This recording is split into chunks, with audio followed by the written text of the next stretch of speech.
All right. We're live again, guys. How y'all been? Let's do some quick housekeeping, make sure everything's working good. Want no mistakes, make sure my audio works. Need to know that. Let's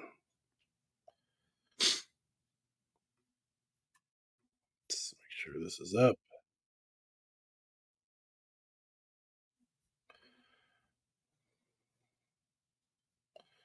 Still says it's waiting for me. It says we're live there, but let's try to refresh. Okay, now we're up.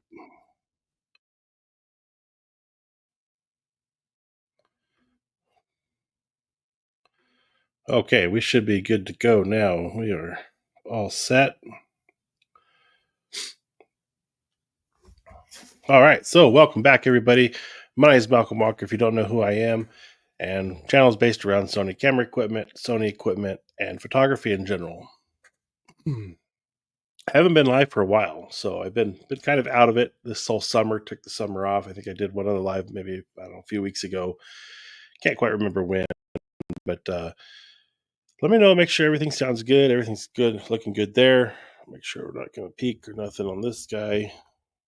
All right, so yeah, just keep me updated on that sound level as you guys come in. Let me know. Make sure everything sounds good. Um, really, I mean, just to catch up with you guys, wanted to touch base, let you know that I'm still here and that I am currently working on some videos. I know I said that last time, but never did. So don't like making promises onto the platform just because I can't always keep them, even to myself. But we are live tonight, and we'll go over some new stuff. Now, one of the hard things too is Sony's been really quiet lately. They haven't had a whole lot of new stuff, new product announcements coming out. It's been kind of dead, honestly. So there's a wild rumor about the A1 Mark II. We'll get into that. And other than that, nothing really else to discuss on the Sony front. So we'll just talk about some other stuff and see where this live session goes. I don't ever have a plan for my lives. I just go. Um, but anyways, videos coming out going to be about the phone cases. I've got more of them. I've got my new iPhone 16 here. Got that to it's an iPhone 16 Pro. I got to get it. Put the cover on tonight. Figure this is a Flow Lab um, screen protector. About the most expensive one you can buy. So it's supposed to be anti-reflective and supposed to be really easy to install without the worry of dust and all that. And it's $50 for one screen protector. So I've never spent that kind of money on a screen protector, but I spent that much money over the years with my iPhone 13, and about they last about a week before I get a little crack in them. Which this one right there, you can see that bubble is a crack in the screen protector. Got to change it out. But ultimately, what we're going to do tonight is probably put that on that new phone. I still wait for the case. Now, the other thing you'll see a video on shortly is these cases. I chose to use the rock form. And I never completed the video, and that's where I kind of stopped doing YouTube for a while, was editing this video. The rock form case, while I like the case and everything about it, it's had some serious issues, and we might go over that tonight. We'll see. I might just save it for the video, but really, that's going to be a problem going forward with this rock form. So I've actually got, and it should have been delivered if I was around to pick it up Saturday, but today's a holiday and it did not make the delivery today. Got a new quad lock case. We're going to go and try quad lock instead of the rock form. Quad lock seems to be doing a whole lot lately, a lot better in general improvements and more stuff to make it more universal. And I do like all that they're doing currently.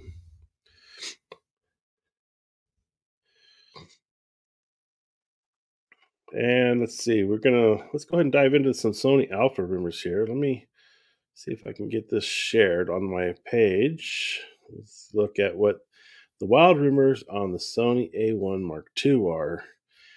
As make sure I'm here.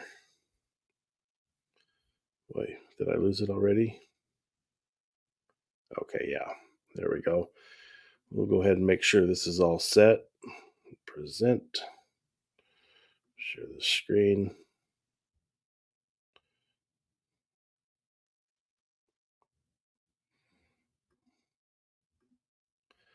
Share. Okay, there we go. I think you guys should be able to see that now.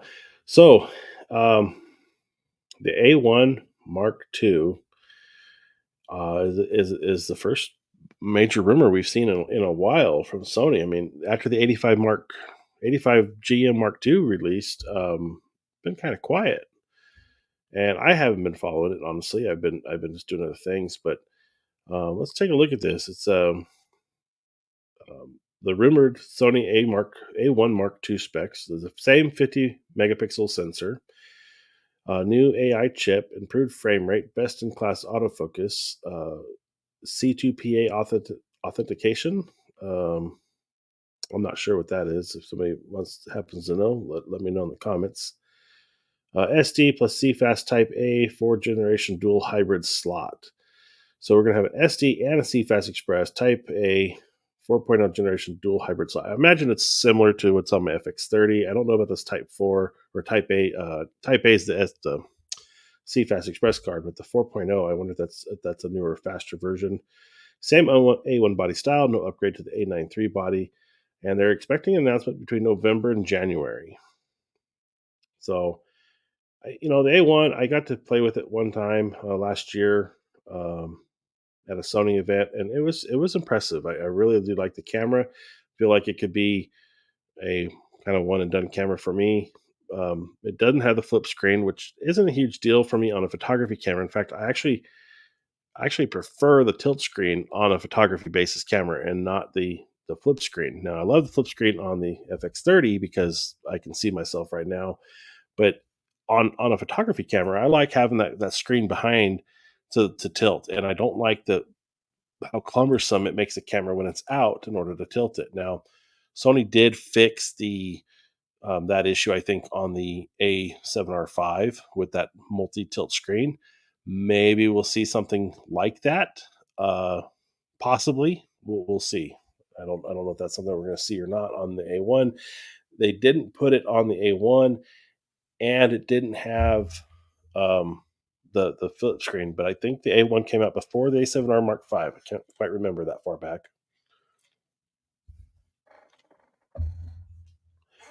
So we'll see what happens with this one. The A1 Mark II is going to be a new flagship if they, uh, obviously for Sony. So be interested to see what comes of that. As far as, I mean, I went back a little bit in this. There's been a lot of Prime deal sales, obviously. Um, I don't know how many of them are valid or not, but they're out there. This is pretty much all that's in here, which is all expired stuff now because that time's over. Did you get any good Prime deals out there? We've been shopping for phone cases and phones. We've returned a lot because of inaccuracies or we've changed our mind about stuff. But like I said, I ended up with this Flow Lab case, $50 screen protector. I'm hoping it's as good as they say it is. We'll see. Um, I don't see. Let's see. We're still going through here. It's been quiet in Sony land. I mean, stay. All right. There hasn't been a lot happening in the world of Sony. We got lots of hard drives on sale. I mean, I haven't been, like I said, haven't been following it. A lot of sales happening with Sony right now. What's the end game there? Is it just they're just waiting to see what all gets released by Canon and Nikon, so that before they make um, any new updates or uh, new product announcements? That's what I'm thinking is happening. I'm not really sure, but there's not a lot happening. They did have a really good headphone sale. If you're interested in the headphone sale, I think it's going on. Let's take a look here.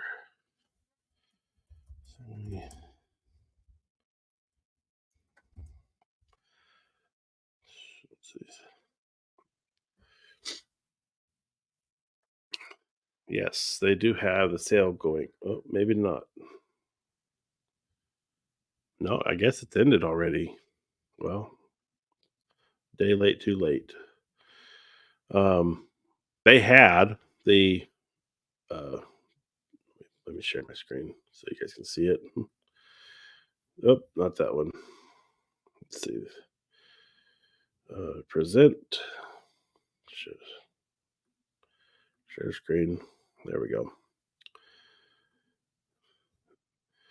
They had the WX or the WF 1000XM5s for 229, and then they also had go back here the WH Mark Fives for 299. And if you bundled, you get $50 off. So it looks like they still have the bundle price there for $50 off. So that's not bad, but the headphones are back up to regular price. But if you are a first time shopper on Sony's website, they give you another $25 off. So that's a good deal if you want to go check that out. Hey Roy, how you doing, bud? Roy from Australia is here. Good day, Roy.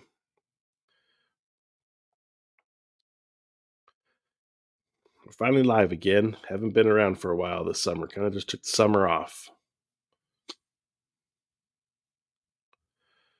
Um, yeah, so I know I've seen you over there in Robert's channel. Stopped in there a couple times over the summer, but not too much, and just been taking it easy. Haven't done anything really. I did go to South Carolina right before the um, that hurricane went through there, so missed that by about a week, and had a really good time there in South Carolina. It's the first time I've ever been there on that side of the coast. Got to do some exploring. I did do some photography. Got the camera out. Got some use out of it. We went toward the Yorktown, the old aircraft carrier, and then we went up to the Boone Plantation. And I'll tell you what, that is something else to see. Um, to see that plantation, the land, the trees, the size of it, it's unreal. I mean, there's some big trees I've seen in my life, but for massive oak style trees, it was pretty impressive.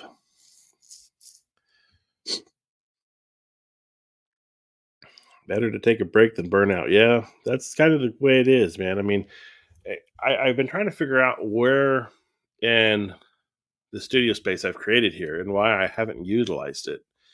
Really, there's a couple of key factors for me.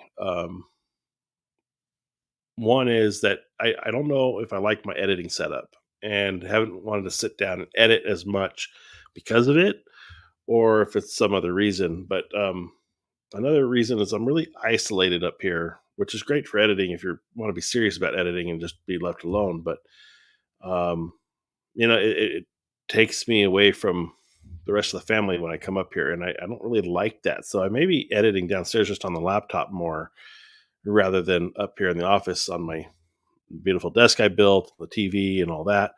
Which I still have planned to make videos of that stuff. I just haven't. Um, so I haven't utilized it, but I did get a lot of new equipment this summer. Did a couple good paid jobs. Invested in some more stuff for the YouTube studio. Got a decent actual light now. I've got a couple different soft boxes. I ended up I'd gotten a Godox 8200 flash to do some portrait photography that actually fell through. So I ended up getting rid of the flash before I'd even opened it, and I reinvested into some video stuff. I got a nice monitor for the camera now. Just building more of the video centric stuff. I've got um, two new lenses I haven't even messed with. They've been sitting. I took them to South Carolina, never even got them out, but they're anamorphics. Just never had a reason to get them out and use them. But I'm trying to find a good reason to go out and shoot with those and actually put them through their paces and make something cool with those lenses and not just do a simple review. So I'm trying to figure that out. Um, the Right now I'm getting my feet uh, getting my feet wet with just doing some quick videos of some new phone cases for our new iPhones. We ended up trading in our 13 Pros for new 16 Pros. So I've got a brand new 16 Pro right there, and probably going to throw a $50 screen protector on it tonight. We'll see if that how that works on the live. I think that's the plan. Hopefully that's as good as they say it is because it was $50. Oh, Roy, I was going to ask since you're the first one in here. It looks like we got a couple people in here, but how's the audio? Is it too loud? Is it good? I'm just curious. It sounded good when I checked it early on, but make sure the mic sounds good. Settings are good. It looks right on the meters and everything. From what I can tell, it looks okay.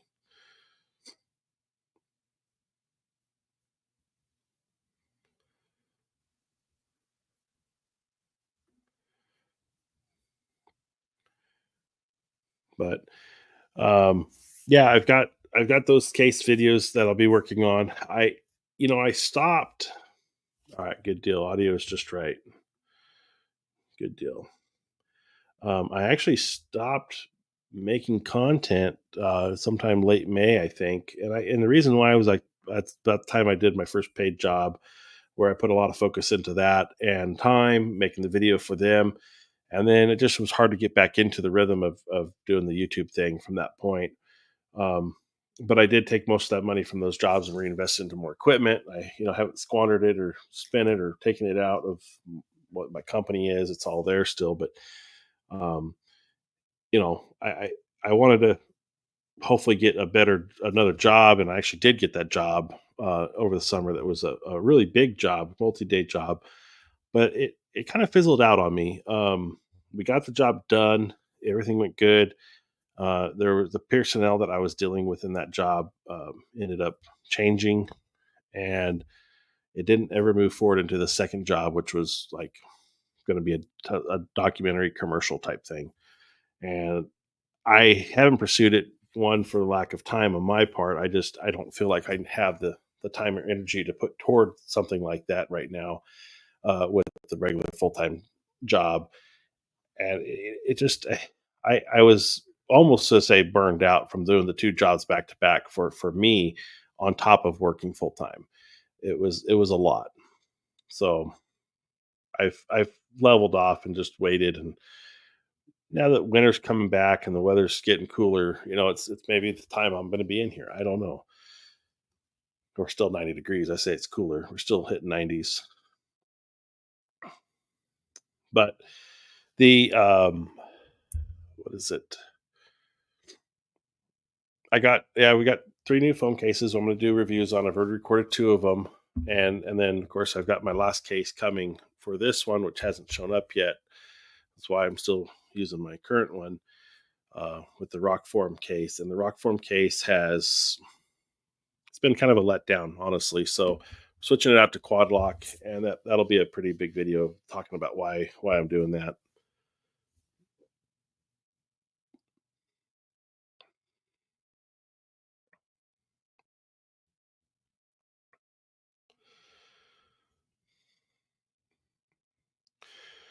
But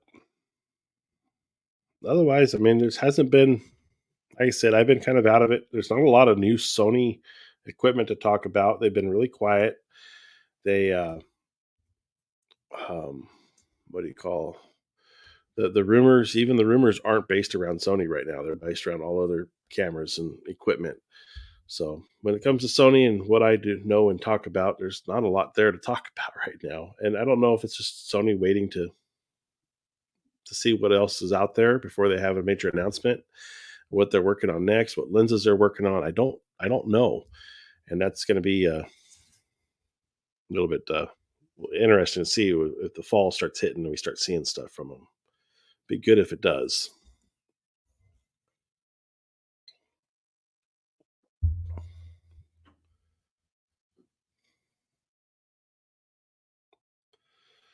Well, let's see here.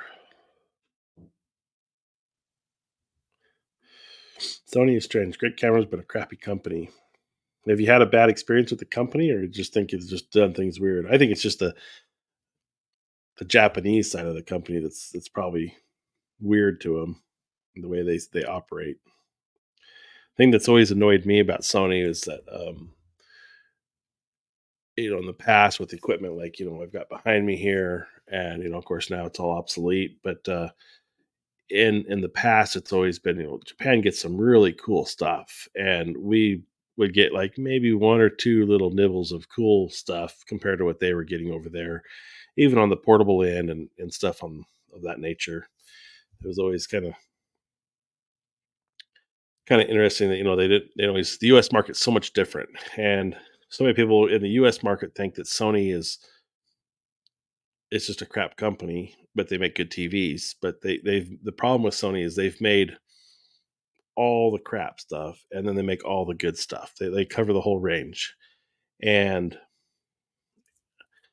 I don't think their product offering is nearly as large as it used to be. I mean, if you open up a Sony catalog, 20, 30 years ago, it was immense on how much stuff they offered. And now it's basically down to a they have a really good television market. They have a home theater market still, but technology is slowly dwindling that, and new technology is taking it over. But they're starting to stay on top of that new technology in their home theater department. The days of 7.2 or 7.1 in wall speakers or full big speakers around the room are over, and they're doing things digitally that trick the ear and all that. That's always um, one thing that they're staying up on. Their portable stuff, they still do headphones and speakers, but they don't have a whole lot of portable offerings. They do have high end Walkmans still for digital music, but I mean, you're talking like hundreds and thousands of dollars of or hundreds to thousands of not hundreds of thousands, but hundreds to thousands of dollars, in this equipment that is, good stuff, I'm sure, but it's pricey for what it is for I think the outcome you'd get with it. Um, they have the PlayStation, obviously, that's a huge market for them. And then really it's the photography and the cameras there. And they've started getting back into the car audio stuff, which I've been very interested in, but haven't wanted to spend any of that kind of money into it yet. So they used to have a very broad range of making everything, and now they've really condensed it down. But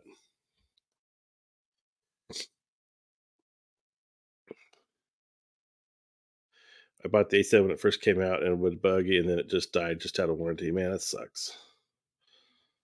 Sony couldn't fix the A7 because the sub the repairs and don't provide spare parts. Yeah, that's definitely an issue. And unfortunately, with the A7, it was like such a learning camera. It seemed like for them. Even the A7R2, which I have, and it's been a great camera. It's still working great for me. Be it I'm not a professional, I'm not putting it, it doesn't have, it's got maybe 20,000 actuations on it, but it they killed it off with the newer stuff, and the Mark threes is really when Sony really got good. And anything before that, if you had an experience, I think with anything before the Mark III generation of A7 cameras, you you're missing out on what what they actually are now.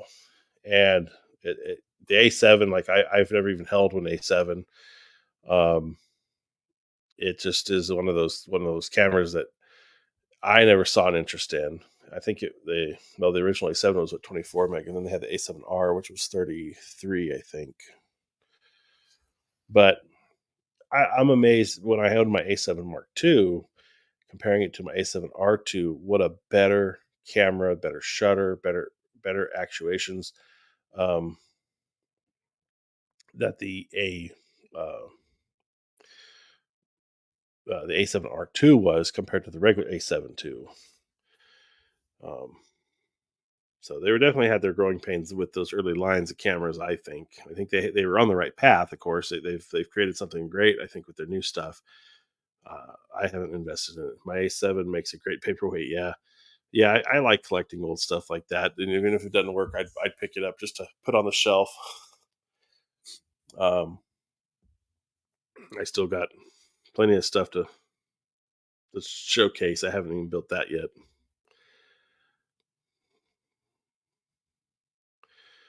So you bought the A7 to shoot next to your regular cameras to see what mirrorless was like. had the camera not failed, or have you played with new mirrorless technology? Because A7's what now, and not even like just Sony. If you tried the new Canon or Nikon mirrorless stuff, um, A7's what, 15? No, probably close to 12, 13 years old. Let's see when it came out.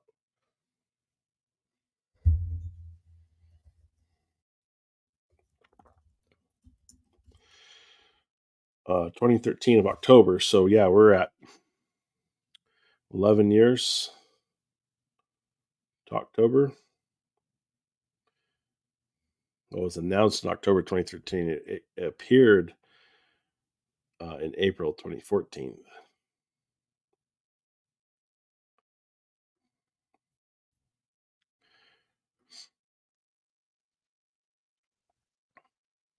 I know I've been curious on other brands as far as like the actual quality, what they've come up with, the durability, all that. Sony's never given me a problem, but then again, I'm not, like I said, I'm not a professional.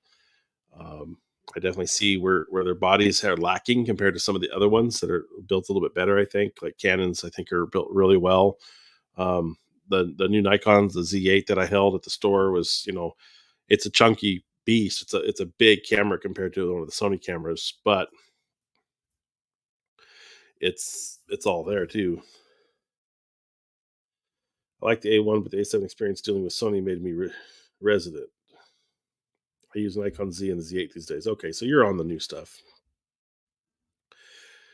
Now, being with your experience of the past and the, um,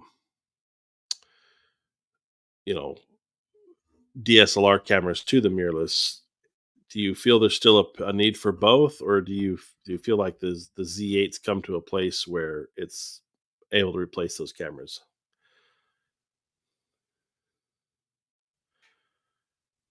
Oh, we got that one repeated. That's why it's. I'm like, well, you said that.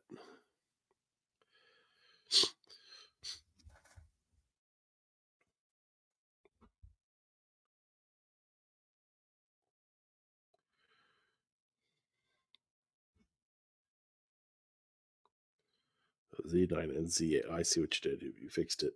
I use a Nikon Z9 and Z8 these days.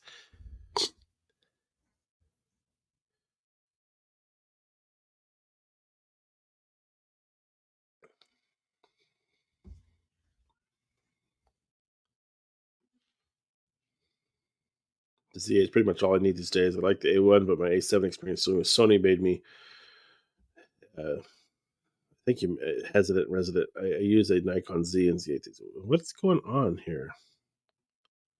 Coming in twice on you.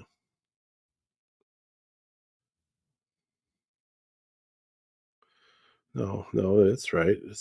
Why did I feel like I read that again? The Z8 is pretty much all I need these days. Well, that's weird. I wonder if it's an issue with StreamYard. Anyways, copy paste error. Oh, okay. Yeah, the Z8's a if there's a camera to make me want to switch, it'd probably be the Z8 to a Nikon stuff. It's a nice camera. I like Canon's camera. I like the brand. I mean, I don't have any ill will toward it. Of course, I'm just a Sony fanboy, and I like Sony gear. But the Sony's done everything I've ever needed to do. I've never seen a reason not to. But at the same time, I haven't experienced those other cameras to see how they perform image wise and how they perform handling uh, what I shoot. The big one would be astrophotography for me. Sony says, or photographers say that Sony's terrible for astrophotography, but to me, I've seen like I've yielded amazing results with it. And is it just, am I actually missing something? And I think I'm getting something good, or is it, just it actually does work? I mean, to me, it's working great. Go Nikon Z more for the lenses. Okay, I think Nikon's really clicking away at their new high end glass. It seems like it's nice stuff. Sony. Here's the annoying part about Sony to me, and I think this is where the other brands are winning over Sony. Is I invested early on 2015, 2018. I was investing heavily in Sony equipment and gear.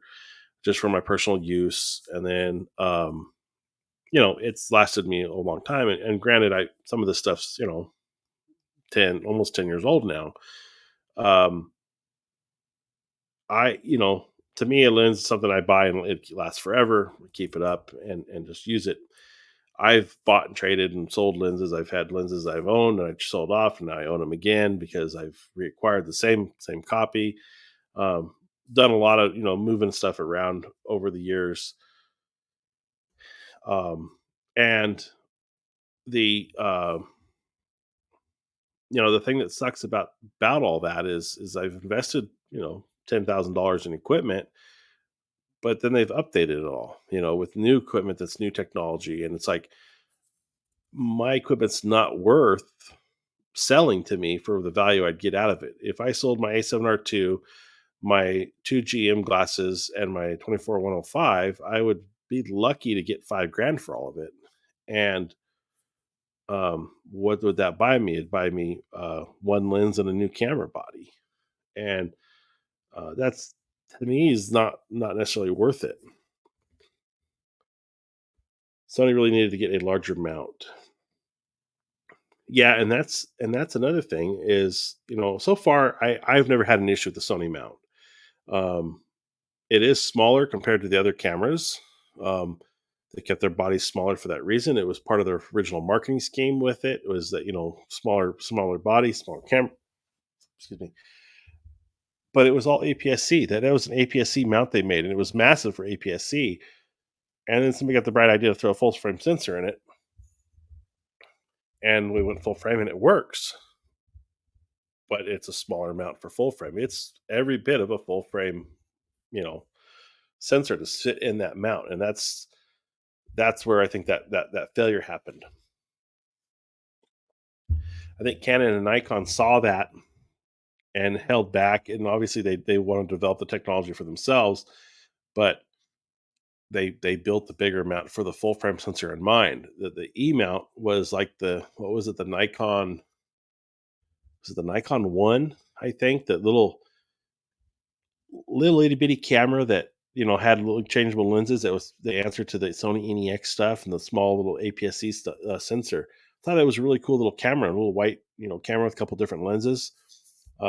Before I was into photography as heavily as I am now, I thought that was a great little idea, and Sony's had the same kind of setup, but Sony pushed the envelope, put a full frame sensor in. Well, it was good, and people did buy it, and now we're essentially stuck with this E mount, and everything's invested into it. So, is Sony going to continue to invest into the photography end of it? I mean, there's been such a slowdown of releases in cameras and lenses. Are we going to see a slowdown in that line? Are we going to see a whole new set? Are we going to see new equipment, new mounts? That's the scary part about Sony right now is they haven't shown a huge investment in it. I mean, obviously they're doing really well with it, but going forward 5-10 years, what's that future look like? I mean, obviously cameras have always changed mounts as time goes on. Are we going to see a newer, better mount full frame camera series with an adapter, or you know what's the generational lifespan of the E mount that Sony offers? All cameras pretty good these days. Yes, they are. I think they're all fantastic. Canon, Nikon with bigger mounts have a big advantage in lens design. Um, yeah, I think that the stronger they're going to be built stronger and better. I mean, if you ever take one of the E mounts apart, the four little screws holding it on is scary when you're talking about a 100 or 400, or even thinking of like the 600, 400 millimeter lenses on what little bit of framework is there on those screws. And obviously, I've never seen inside one of those 400, 600 mounts to see if the screws are bigger. But if it's anything like what their regular lens lineup is, it's scary to think about the weight of what's on that mount. Never liked the Nikon One because it only had a 1 inch sensor. Yeah, it was the entry level little cameras. I mean, it wasn't a serious camera, but that was Sony made the APS-C sensors at the same time with the E mount, and like I said, the E mount's a massive mount for an APS-C, and I really like the APS-C cameras. I've never I mean, my favorite cameras have been APS-C. I've kept my full frame over time, but I mean, I would easily grab one of the new APS-Cs. I love the FX30 for, and it's APS-C. It looks great. Uh, yeah, and that's definitely um, a thing with that mount was it was an APS-C mount. Sony scares me that they may just stop selling cameras the way they did laptops and MCSC's camera. I'm in agreement. Me and my friend that I work with, he's got a big Sony kit, and we've had this discussion years ago that Sony may just drop it one day, uh, which is going to be great for us as hobbyists because we love the cameras. There's plenty of them out there, lots of lenses made, and it'll kill the value on it all. And that's when I'll swoop in and buy a bunch of it. But yeah, I mean, are they going to keep going? Or is Canon and Nikon going to start pulling more of the market share away to a point that, yeah, they've had their run, it's over and done? Obviously, I don't think Sony's going anywhere as a camera manufacturer or sensor manufacturer because I think they own that market completely, as well as in the cinema line. I mean, they're movie cameras and all that. They're a movie company. They have a lot of stuff for that, but are they going to have a are they just going to pull the plug on E mount? APS-C is ideal for vlogging, but not quite so much for stills photography. I've always had good luck with my stills with APS-C, but I still always preferred full frame. So there, to me, there is a difference, and it is there. So I get that. Most pros are going to still only use Canon and Nikon. Yeah, I could see that, and I think even if they did go to Sony for a while just to stay up with the latest technology, I feel like once Canon and Nikon did have a solid offering, I think they would jump right back to their brand of choice. I think that's something that's a doesn't die easily. And there was what a 5 or 6 year stretch there where they just didn't have anything that Sony was just killing them on. And I think they did go to Sony and try and using them for a while. And if that was the case, like I said, I haven't used any of the other professional cameras. I'd like to get my hands on them to try them, but I really think that they just have a better user interface. They have or the other brands that I think those photographers are going to be more used to, and knowing the brand much better.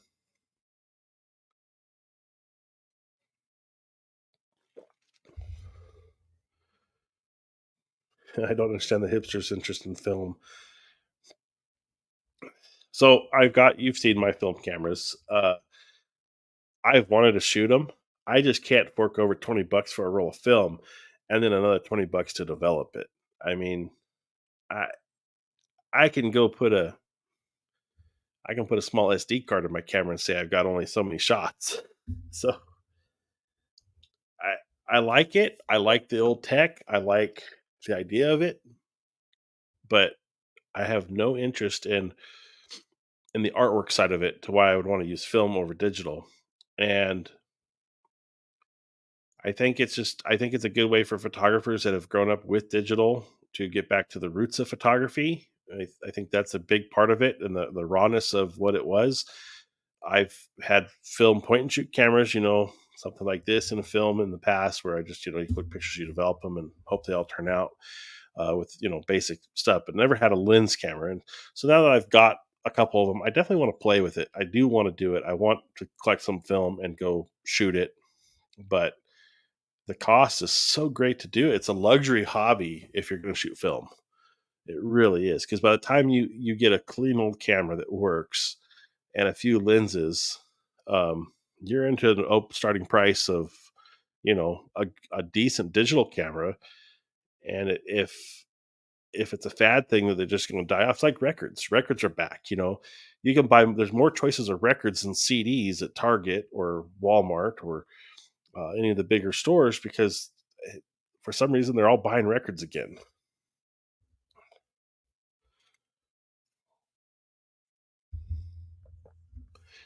I love film cameras, but I'm not attached to it anymore. So were you one of the original like digital's a fad and it's going to go away and you stuck with film for a long time? Because I know obviously if you knew what you're doing with film, it was way better than digital for many years before digital came, close to what film quality was.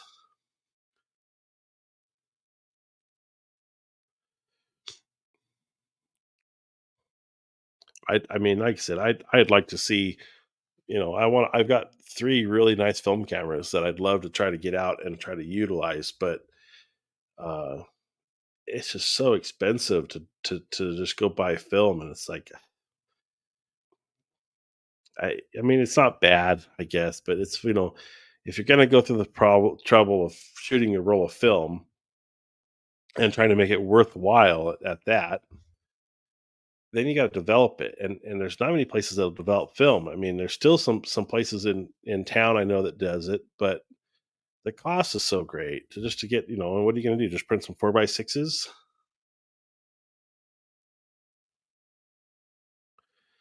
I like to try anything new, but early digital is very big and expensive. Yeah, it was. They had some nice stuff. I mean, Sony had a lot of really nice digital cameras,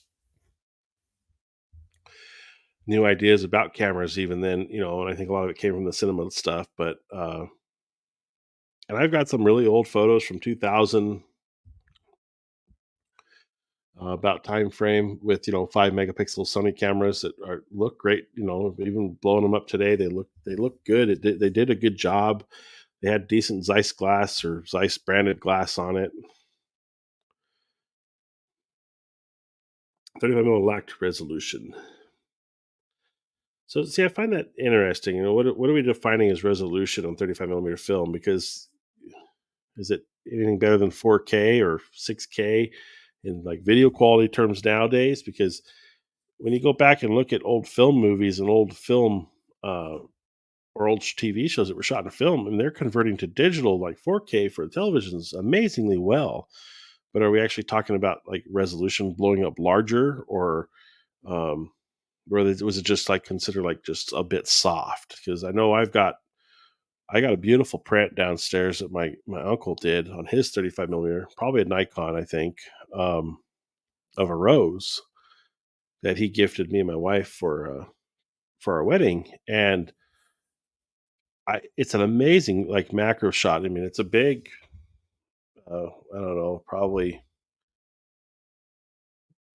what is it, 12 by 18 size photo of this rose, and I know the struggles I would have capturing that rose on digital. So I really appreciate the fact that it's shot on film and how good a quality it is. But at the same time that it looks amazing, you see the softness, you see um the I guess the term would be lack of resolution in the photograph going that big, but knowing that it still is all in focus and that it's, everything still is a testament to the quality of the photographer and the camera that they shot it with, I think, for the time it was taken in. Most of my last film days was medium format. And see, that's something I have never dove into. I have no interest in diving into medium format. Um, I know that's definitely getting expensive to play with that. Printing is very forgiving. Hmm. I don't know what you're. Hmm, I don't know what you mean by that. Maybe elaborate on that a little bit. I did print a picture recently. Let me pull it up. Let me grab it.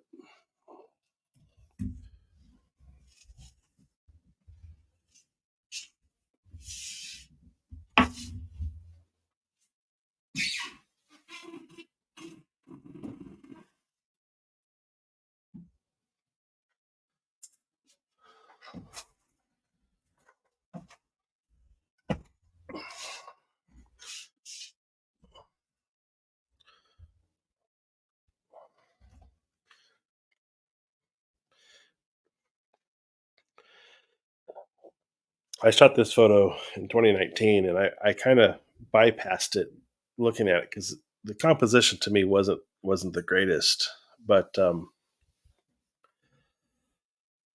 I recently found it and thought, man, that's such a great photograph, and I need to put it in a frame. And from a compositional standpoint, I missed it, but it's a photo of my kids on the beach, Oops, sorry guys. Uh, them playing on the beach there in winter on the Oregon coast at this Haystock Rock, actually a pretty popular area. But the fact that I one got it with nobody else in the picture because there was a lot of people there, and then of course the sunset was just absolutely unreal that night, and I got some amazing photographs all around that night of different stuff. But the one thing I thought I missed on this was, of course, their reflections. Uh, my son's barely in the photograph, but of course it's matted in a little bit. But my daughter's, I kind of chopped her head off in the reflection, and of course, it was just a in the moment photograph of them just playing. I didn't think much of it, but I know getting back, I saw it and I thought, man, that's I kind of missed it, and I just kind of pushed it off to the side. And I recently was going through photographs and I found it, and had my friend print it. He's got one of the nice Canon printers, and he printed it up. Looks great. We're gonna hang it up downstairs. Just got to rearrange some other stuff.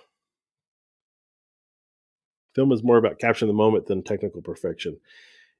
Yeah, yeah. That's you don't have a lot of second chances with the film.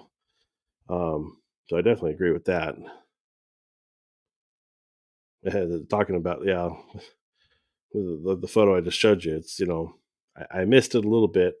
I got the gist of it and got the moment, but it would be an amazing photograph if I think the reflections were more balanced on the image, but I wasn't thinking like that at the time.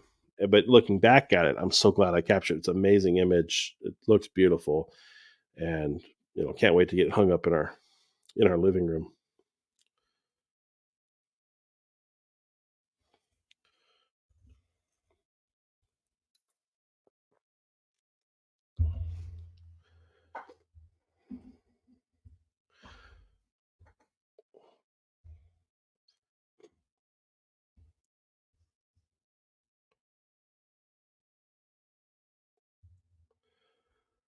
Let's see here.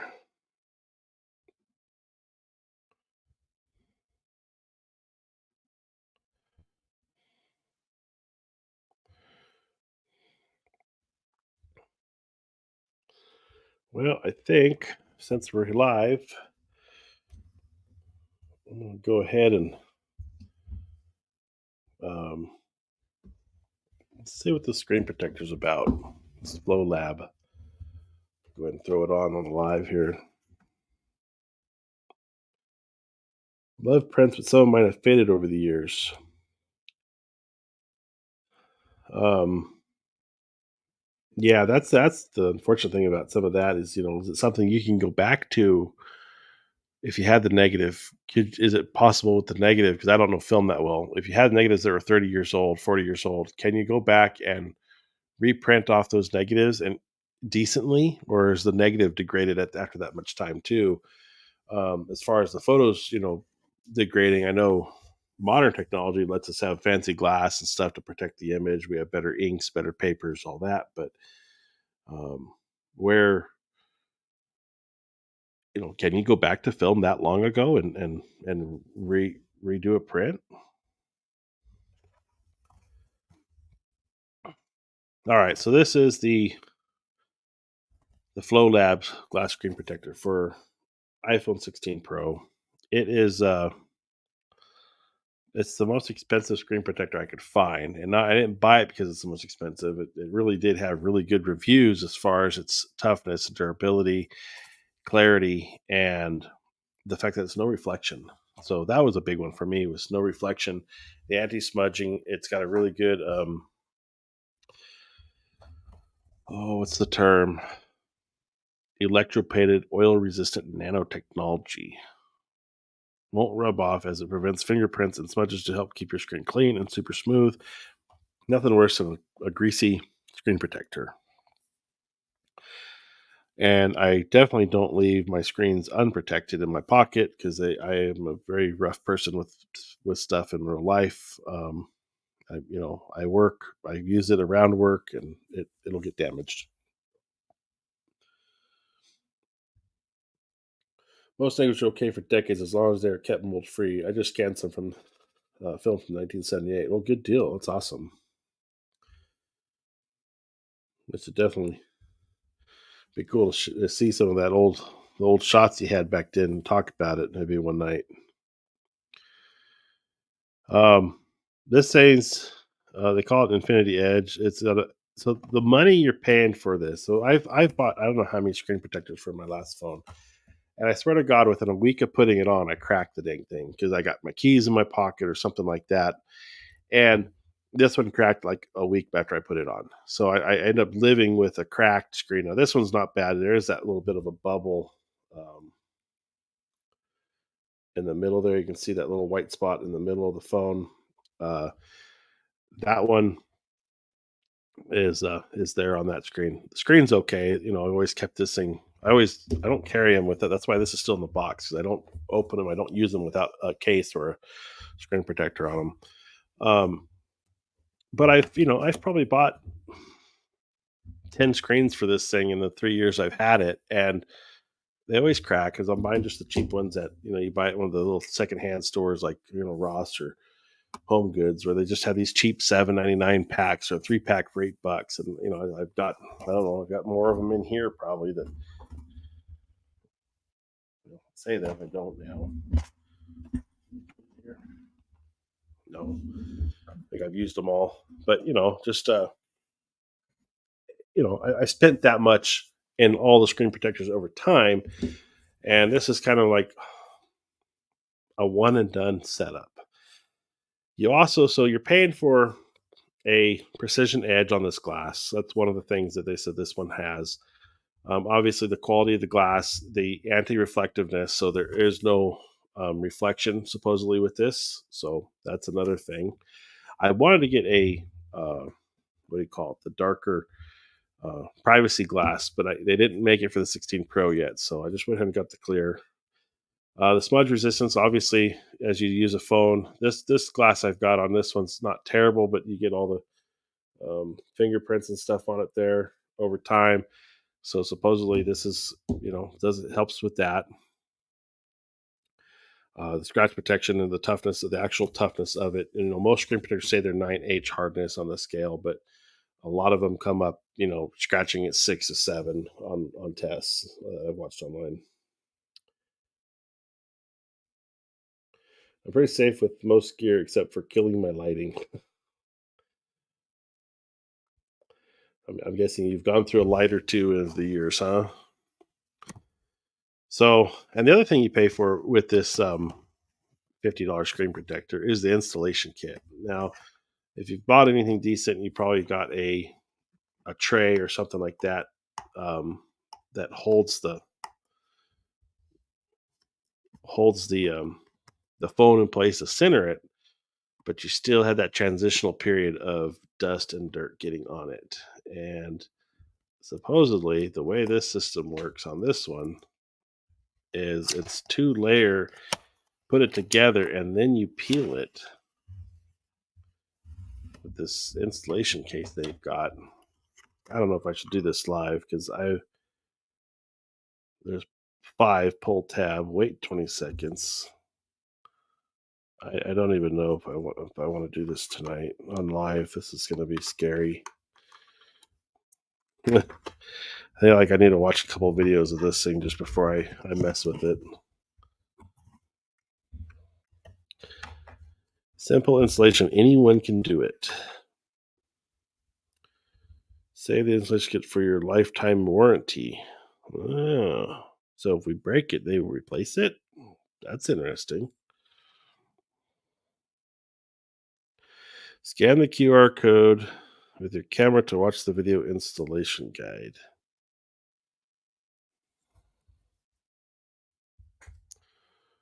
Boy, I don't know. Let's see what we got in the book here.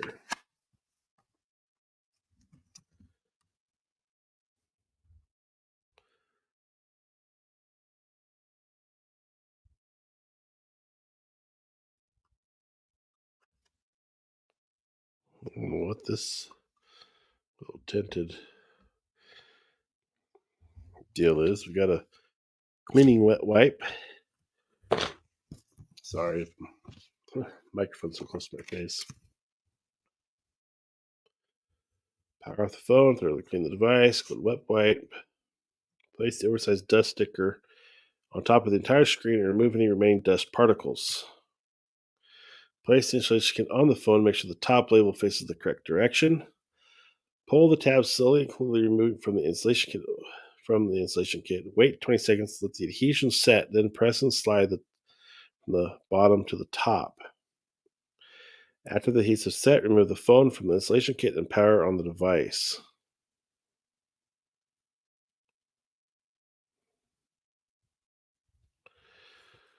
Um, I've always installed these phone kits uh, in the bathroom of all places because you can turn on the hot water from the shower and the humidity grabs all the dust in the air and just drops it. So you don't get those floaties um, flying up everywhere. One shoot I watched out stand with one shot I watched one stand with an octobox and strobe get blown over a cliff. Oh geez, man. I was watching a video. Um, oh, it was in Iceland, and the guy's tripod and camera went over the cliff at he's like lost an A7, A9, or an A7R4 or something off the edge, and down to the ocean it went. Like, God,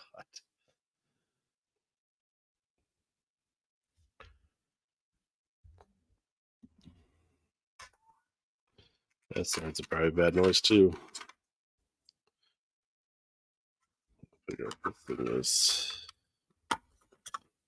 just it's a squeegee. Give you a little squeegee to help push out the air bubbles on the thing. If I remember watching the video correctly, you put the sticker, which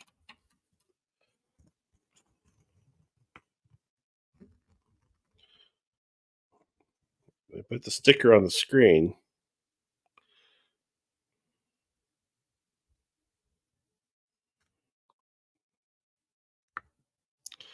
and then you pull the tab away, and the tab, when you pull it, peels out the film from underneath the lens protector and takes all the dust with it. Apparently, I'm gonna have to watch some videos about that one. I don't know if I should do this live.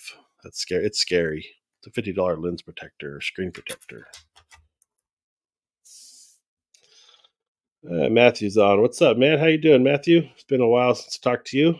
I've seen some of your stuff popping up there every once in a while.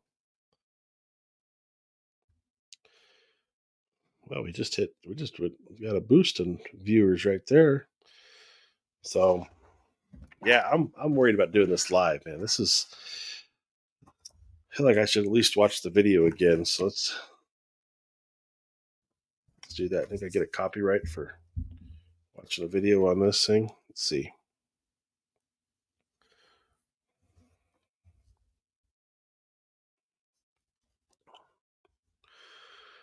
Oh, come on.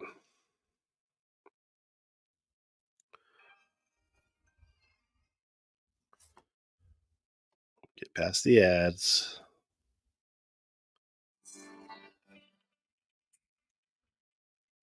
Yeah, let's do this. We'll share the video. Hi from Italy. Hey, what's up? Zampitu? A new viewer. Good. Welcome in, bud. Good to see you. Yeah, if you got any questions, hit me up. Right now, I'm just trying to figure out whether or not I'm going to install this screen protector live on my new iPhone 16 for you. It's a $50 screen protector. I don't know. I'm scared to put this thing on without watching a video. Video's a minute 36. All right, Roy. Thanks for stopping in, bud. You have a good one. Thanks for coming in. I'm gonna. I don't know. Let me know what you guys think. Should I go for it? Do you want to watch this video and figure it out? I'm gonna watch the video. Where is your sidekick? I got no sidekick tonight, man. Uh, Channel slots open if you want to hop on. That live stream going on that FX30, man. You still got your FX30?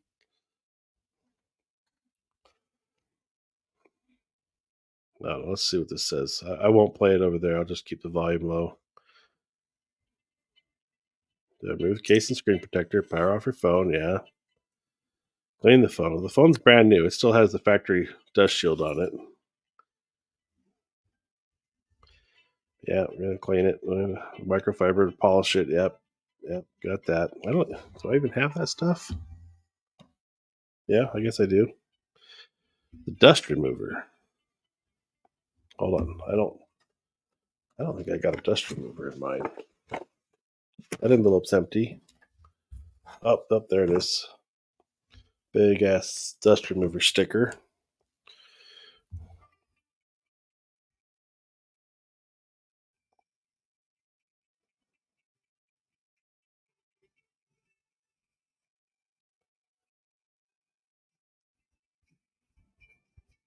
So that no, the dust remover's off.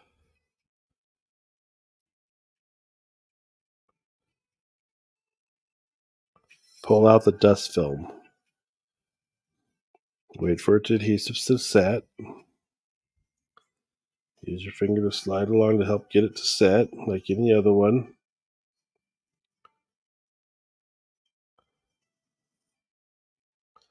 Lift the tray from the phone.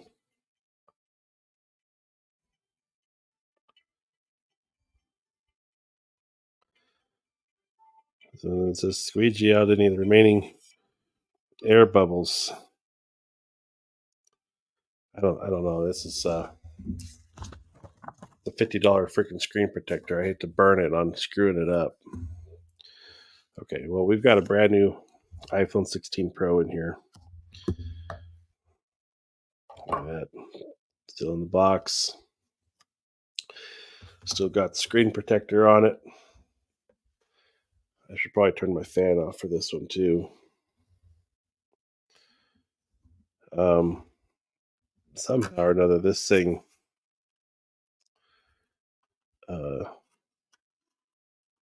it's supposed to peel back the dust. I thought I saw another video. So my new iPhone is natural titanium. It's a 256 gigabyte iPhone Pro 16. Just the regular. I didn't get the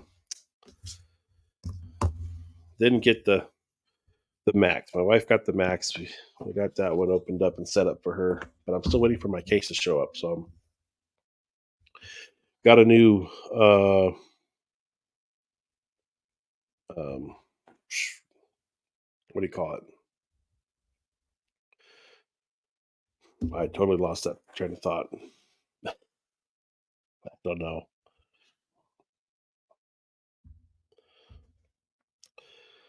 Anyway, it seems simple enough, like it will work. I mean, the dust protector, this thing is got the dust sticker on it. I should be able to just slap these two together and call it good. Oh, so we got Sony business to talk about. Yeah, I hope I'm saying your call name here. If your name's Zampitu, right? You said I bought my Sony A7R II after watching your videos. Oh man, I appreciate that. I'm glad. Glad I was helpful. Hopefully for you. And how's the camera working for you? Is it doing well? The I still have mine. I'm still using it. You know, when I need to take photos, it's still my photo camera. And I know I made that video a long time ago. There has been times for me to want to um, upgrade. The A7R5 really made me want to upgrade. Out of all the new cameras that came out, the A7R5 is the one that's made me want to go get a new camera. It's not for the lack of resolution by any means, because obviously the new ones have more, but I've been very happy with my A7R2 still to this day. It's worked really well. It's a great camera. And I chose to keep mine after having A7 III, even though nowadays I've been recommending people to buy the A7 III over the A7R2 just because the values drop so much on it. And you do get a lot more new modern convenience out of the A7 III compared to the A7R2. but the A7R II is still a better camera in my opinion. I've had both in my bag, and I sold the A7 III with the choice to keep the A7R II and the older battery technology, just because I think the camera is better.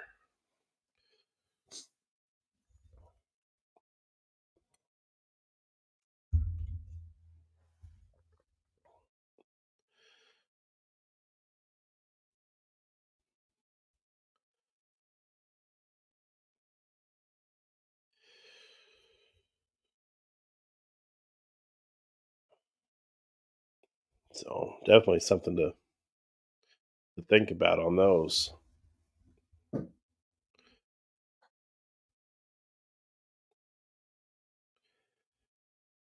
Well, let's see here. We've got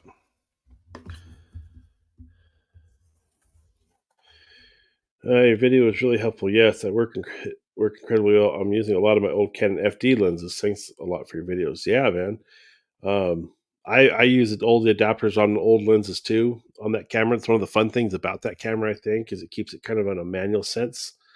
Um, it I've got I've got a bunch of the old Minolta A mount stuff. I've got one Canon FD. I think it's a 50 1.8 I've used on it. Other adapter. I got all my adapters right here. This is a that's an M42. There's the box of the FD. It's on a lens somewhere. Uh, I don't know if you saw the video. I have a video out there where I bought an old 400. Let me take this little box over here and grab it.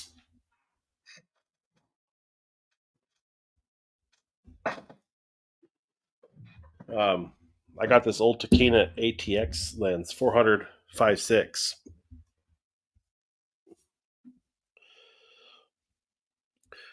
I've got a video out there of this on the A7R.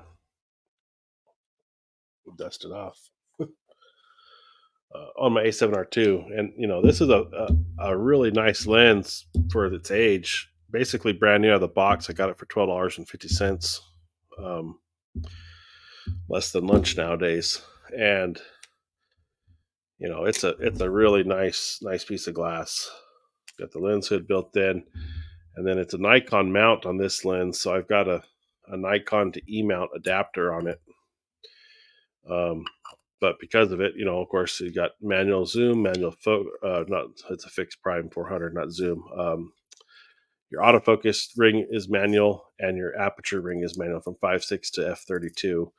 So this was a really good find. I really do like this lens. I don't get out with it enough, but I have used it and love the results with it. Um, and it works great on the A7R II in a manual sense. So it's a lot of fun shooting manual lenses like that on that camera. And doesn't it doesn't let you have uh, I don't know what you paid for your A7R II, but the value behind the A7R II is lower, and you're not spending a fortune on a newer camera, and you can have a lot of fun with this old glass. And I have a lot of old glass. I've got probably close to maybe a dozen lenses that I've collected over the years. This is probably the finest one I have of all the old stuff, but yeah, it's so much fun with that camera to shoot manual. But I don't know if you're aware on your A7R II, if you have manual lenses on it, you need to go into your steady shot controls and um, set your focal distance and on the camera for the focal distance you're shooting, so that the steady shot is tuned to the correct focal distance for how much it's going to move. Um,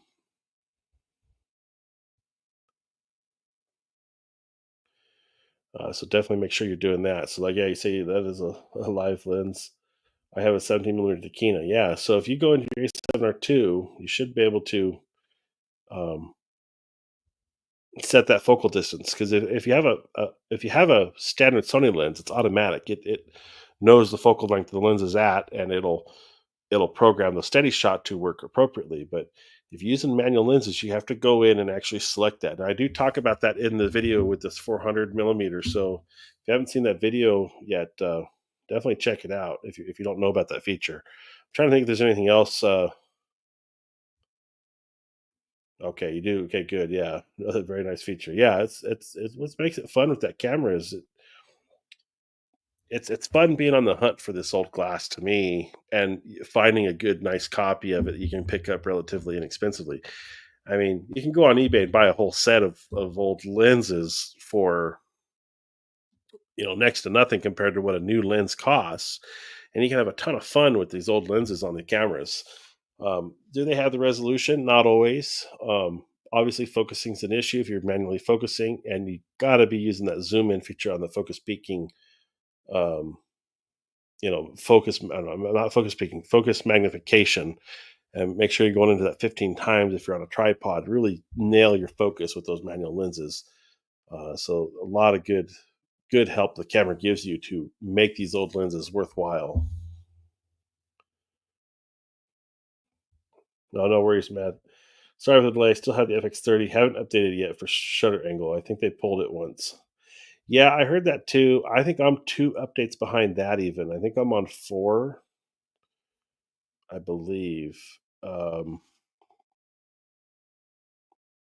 but yeah, I haven't updated. Haven't needed to just because I haven't been using it that much this summer. But what I do have, that maybe you don't know about, is I've got a couple anamorphic lenses for it that I've been wanting to play with, and haven't.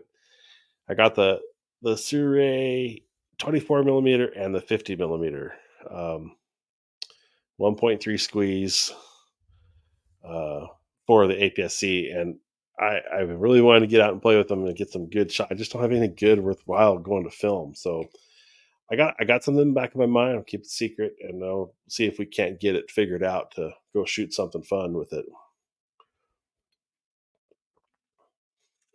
It's the very first time I write something in a live chat. It's really nice to be able to talk to you here. Yeah, absolutely, man.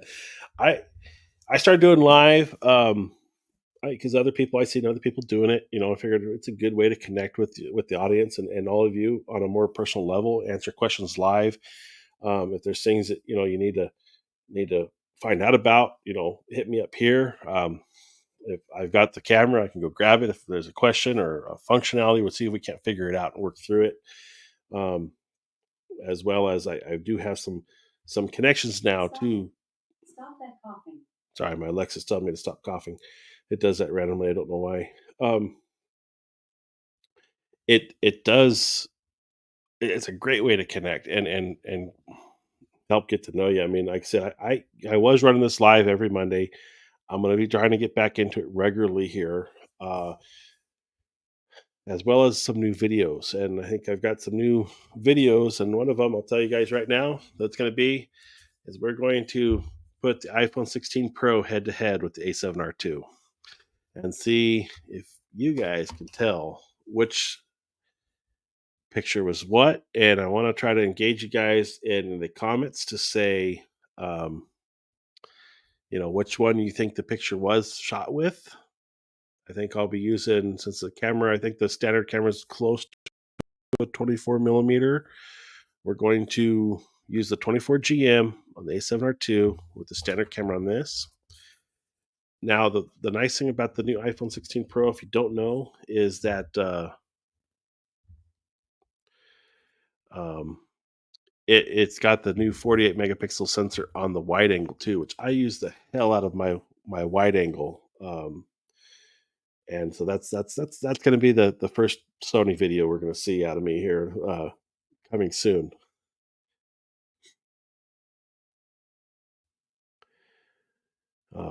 But yeah, no. Do you think Sony was releasing a new dedicated photo camera anytime soon? Um, so the wild rumor is the A1 Mark II, November to January, and same sensor, new intelligence, some new software. I covered it earlier on the thing. I still have it here. Let me go to it real quick. I won't share the screen. I'll just read it to you. Oh, we're back page already. There's nothing new in Sony's world, man. It's kind of like, where are they at? What are they doing right now? Um, okay, the wild rumors. Um, so it's the same 50 megapixel sensor, a new AI chip, improved frame rate, best in class autofocus. I don't know what C2PA authentication is, but I'm guessing it's something to do with the digital download process that they do with the transferring. The dual SD plus CFast Type A 4.0 generation dual hybrid slots. So I imagine it's the same hybrid slot we have on our FX30s, but with a um uh I guess the 4.0 is new. I don't know even know what mine is or what the FX30 is. The same A1 body style, no upgrade to the A93 body, and the announcement between November 24 to January 25. So that's what's coming. Um, so yeah, I'm interested to see if something we see something there. Hope you did not interrupt your chat or whatever you was saying. No, man, no. This is live, and I just go with it, man. There's no interruptions here. It's 5 a.m. here, man. That's what are we at? We're at 10:16 right now. So yeah, you're a little bit ahead of me. Italy, what part of Italy you from? If you don't mind me asking, like, whereabouts are you at there? And don't share your public, don't share your private information, but just, if give me a general location, I'll look it up on the map and see where you're at. I don't really, I always take things on a tangent. Yeah, no, that's the way it is, man. I was super impressed with the zoom on the new iPhone that Casey Neistat shared. Very impressive. See, I'm interested on that too because, well, first off, I didn't buy this for the new camera. I bought it because they're giving me $1,000 trade in on my iPhone 13 Pro, and it's 3 years old. And I thought, me and my wife both, she's got the iPhone 13 Pro Max on a 512 gig, and um, the iPhone 16s, they got a deal on them. So we were like, well, let's go ahead and get them. You know, I think I'm paying $2 a month for this for the next 3 years is the deal. So how do you not upgrade on that? That's I think hers is because we bought another Max with 512. It was about 10 or $11 a month more for hers, but it's kind of a no brainer, because otherwise, if I keep this for another 2 or 3 years, it becomes worthless. So I may as well cash in on it. That being said, um, 5 time optical zoom on the new zoom lens, but it's the same smaller 12 megapixel sensor. And I've never been impressed with a 3 time optical zoom on this camera. I've used it and it works well for what it needs to do. But as far as photo quality, I've never been impressed with it. Um, the regular um, middle of the range regular 1 time zoom is awesome. The ultra wide, I love the ultra wide on this. So I've used the hell out of the ultra wide, and the fact that it's now 48 megapixel was a huge thing to me about getting the 16. Um, because it just seems like, yeah, that I use the heck out of that. So I'm definitely going to do a comparison on the two and see how it goes. The Center Italy region is Umbria. We have nice nature and wonderful middle-aged villages, perfect for photography. Man, that's awesome. Uh, I've always wanted to do a European tour because I'm out here in West Texas, and I'm from the West Coast of the Pacific Northwest, Northern Nevada, that kind of area, Northern California. Some of the most beautiful areas in the U.S. are in that area, and I like riding motorcycles. Adventure motorcycle riding is my thing, and it just amazes me, the places you can get to on a motorcycle and the beauty you see off the beaten path. And I moved out here to West Texas, and it's just flat as far as the eye can see, desert, plain Jane, nothing to see, nothing. It's got its own beauty. I mean, the sunsets and skies here are surreal. Amazing images can be created with them, but it's very the same any direction you look, and there's no texture to it. Um, it's made me want to maybe get into macro photography, where I can just get close to something, or find different angles of beauty. And I know Texas has its own beauty, and there's some amazing scenery I found in Texas. But the problem with Texas, and I don't know what it's like in Italy, but it's all private land. When I'm from Nevada, you can literally go out in the desert. It's public land, and we can go anywhere. Um, there's you get to private land, but sometimes as long as there's a public accessible road going through it, you're allowed to pass on the road through their land, be respectful, and carry on your trip. But you can get so many places out here, you're liable to get shot for being on somebody's land. So you don't have that freedom to just escape and go explore something. You see a dirt road and want to go find it and see where it goes. You don't have that freedom. Um, so that part of the West Texas sucks. I actually ended up selling my bike and started my photography business, which I'm not really doing anything with, with the funds from it, just to get something off the ground and rolling. Allows me to have affiliate links and all that, but uh, it's something I want to get back into and start writing again, and I want to start doing videos erased around that. It's cool they can connect to USB-C. I still have an iPhone 12 mini with Lightning. Yeah, I mean, I think the Lightning connector is probably the best connector they've ever made on any device. Not just Apple, but like, of course, Apple's the only one that has it, but I think it's still the best connector. And the reason being is that there's no pen terminal inside the phone to be dislodged or disconnected. That all USB Cs are well, have that center pin, and all the USBs before it, the micros, the minis, Type A, all have some sort of tang in the middle of the port that somebody's going to jab and break.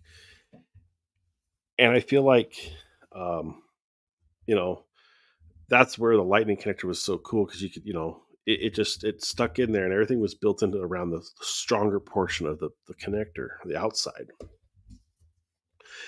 It sucks that the government came in and mandated that they change it all to USB C. I'm ecstatic that I don't have to carry two cables now with me to charge everything. So it's a win lose type situation, but USB C has been amazing on all the products. I've never had a complaint with it. I've never broken one. I'm not saying you can't, but it seems to be doing really, really well. And I like the fact that yes, I'm only going to have the one style of charging cable now. Now it's just getting rid of all the older uh, old stuff like the ZV-1 that has the old connectors on it and doesn't have USB-C. A7R2, no USB-C, but can't upgrade for that reason alone.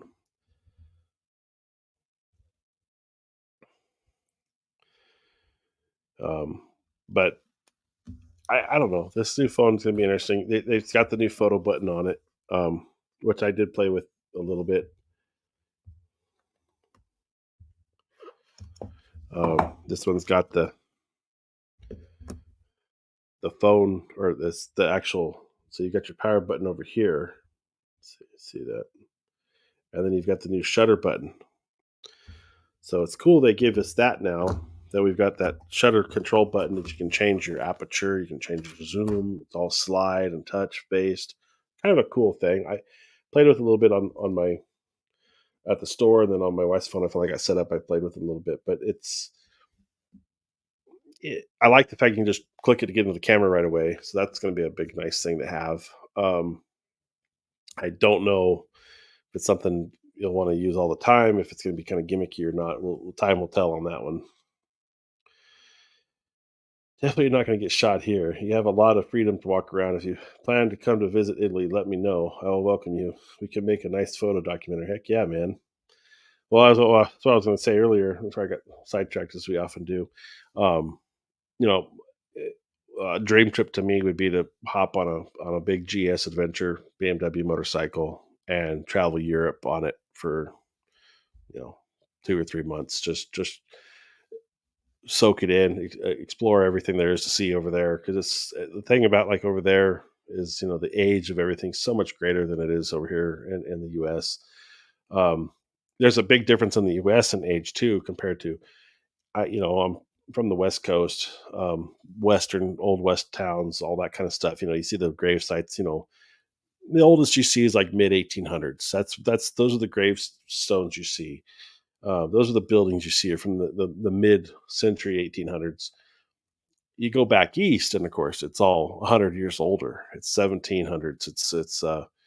Um, you know, I was just in South Carolina a couple few weeks ago, and you know, got to go explore a little bit down there. But the trees are just gorgeous. I was on the Boone Plantation.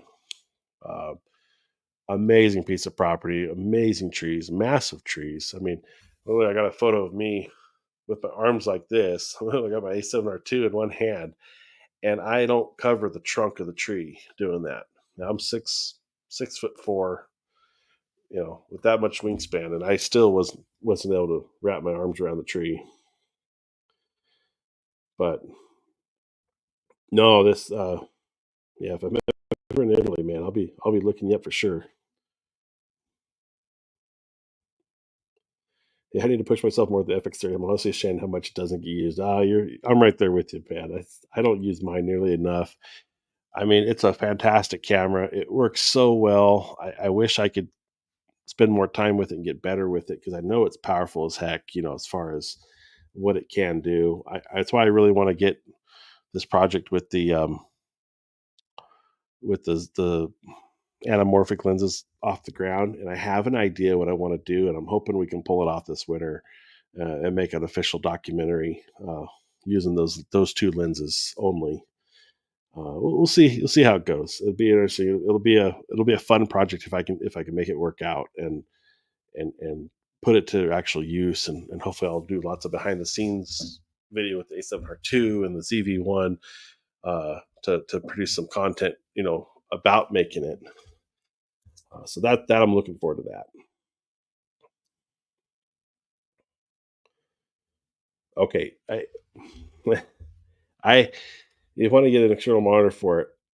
Um, so I bought one for mine, and I bought it used on B&H for 100 and I'll be lying if I knew. I can look it up. I want to say it was 120 bucks. It's best view. It's like way across the desk past cables. I'm not going to go get it. But I bought a 7-inch for it, and it was too big for my rig to be in the 7-inch. That being said, it holds two of these F mount style batteries on the back of it, and they're hot swappable. So it runs off one, and then when the one dies, it goes to the other one instantaneously, and you can pull the dead one off and go charge it. So I do like that about it. It had a 2000 nit brightness. I had zero problems with that monitor in the daylight, but I paid less than $200 for it. And I don't think knew it was even $200. I want to say I got it for like 140 bucks. I want to say used. Well, here, let me find it. I'll go to P&H and find it real quick.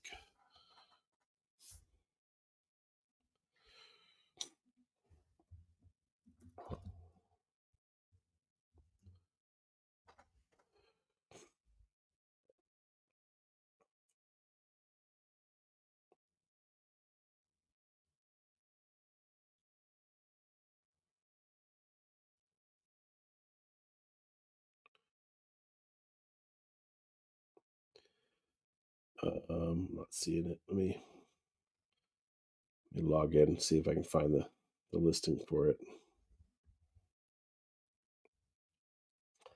Da-na-na-na-na-na-na.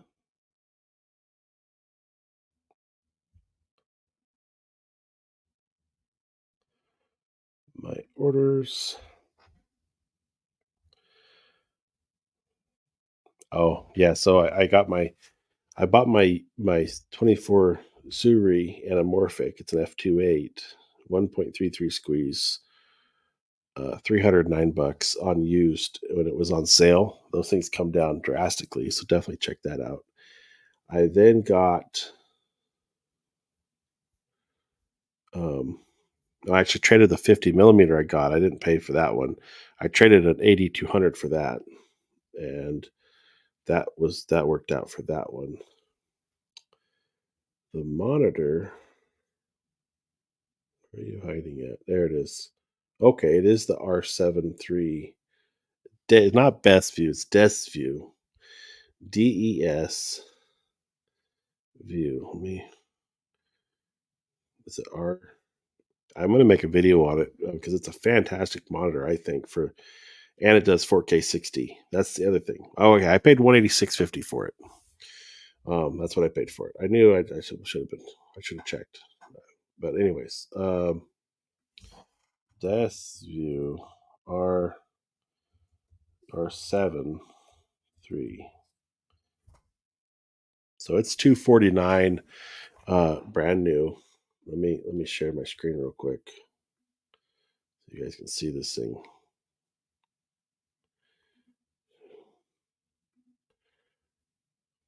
Share. Um, I wanted something to work outdoors because I was going to be in a full sun at 2800. Um, I don't even ask me what CDM2 is brightness. I thought it was nits. It's a full 1080 display, IPS LCD. Features included view angle 178 degrees, HDMI 2 input, ultra high brightness 2800. I thought that was nits, but I think it's 2000 nits on the brightness. But totally visible, full sunlight, no problems at all. Um, Ran all day on basically one F mount battery, or L mount. What are they? What are the batteries called? L. I gotta learn these old specs. L series batteries, not F series. L series. Um, so yeah, it's got the waveform. It's got false color. It's got an SD card slot. No, nope. Take that back. It doesn't have an SD card slot. Um, it's got LUT applicable, downloadable LUTs, I believe. Um, Rather simple. My one complaint about it, it's got a decent like hardened, rubber case. Um, my one complaint about it though is that there's only two mounting points on the bottom and on this side over here. And if you want to mount it on the right side or the left side of the camera, depending on what side you want to go to, it can be quite cumbersome. I was using one of these arms to do it. I had two of them on there to try to lock it down. It's a lot of weight with the two batteries on it. Um, so it ain't the best deal, but I tell you what, for $250, this monitor, I was impressed at how well it works. It's a 7-inch, which is too big in my opinion. Unless you're building like a holding rig, I think it'd be great. But on the gimbal, uh, well, it's over there too. Um, I put the two handles on the gimbal and mounted it off to the side of the gimbal, and it worked really well. But it definitely was too big. I should have bought a 5-inch, but it does handles 4K 60 input. It does 1080. It's not a recorder; it's just a monitor. It does have pass through, so you can go in and then back out to another recorder. The other little device that I thought was amazing, which I'm currently charging the laptop and powering the camera off of, is this little L series small rig battery, 10,000 milliwatt, I believe. It's an F970. It's like 10.8 or something, 10,800. It has a lot of juice. I powered the FX30 off of that, off the small rig charging plate that goes to the battery plug on the FX30 all day on the one charge of that battery. I think I got to my last, um, it was my last 15, 20 minutes recording at the concert that night before I ran out of memory sticks. I mean, I basically burned through 328 gig sticks on this small rig battery on the FX30 in full sun with the fans going. Never had an overheat issue. Never had one issue this summer with it. It worked great. Oh man, I'm way back here. Let's get back to these comments. Back to the external monitor. Yeah, okay. So you can also connect the iPhone's monitor now to the USB-C, and I think an update. Check this out. I don't know if you've done this. Have you downloaded the Samotu's getting a lesson on FX30s? He's gonna join us on the FX30 bandwagon. Have you downloaded the monitor and control app um, for your FX30 yet? Uh, pair. Let's do Wi-Fi. Oh, it may not pair when I'm in live stream. Usually it pops up with the camera right away. I bet you I bet you they cut that feature when they're on live stream. I don't know why it's like that, but monitor and control app from Sony, for the FX30. Play with that. That's a full manual control of your camera right here, and the view. You can control the camera. The You can control all your settings. You can go into the full menu access and have a monitor wireless. There's a little bit of latency. The connections aren't 100% stable. It's If you're familiar with Sony's early app technology, and if you give it a 1 out of 10, I'd put this at a 5. So it's getting there. But I mean, it works great because I even sitting here, I'm currently only using the monitor on the FX30, but I can turn it on initially when I'm doing a recording sit down for YouTube. I can set up all my settings right here and play with it. So I do like that and recommend definitely checking that out. How is the car biz? I wouldn't know, man. I'm in hydraulics, my full time day job. I used to do cars. I loved your video. Thank you, sir. Testing vintage glass in the FX30 harder than you think. Oh, that's the video you watched. Yeah, that was a fun one. That looks like a really good monitor. How long lasts your battery, dude? I had what are they? Do I have one over there? I don't think it's a 970 batteries. I've got two old. I bought it in a state sale for $5. I think they're a little bit shorter, but they're still tall batteries, but they're not quite as long. On the back of it, and it ran all day. I didn't have a problem with it. Even running full brightness on the monitor, it seemed to last a long, long time.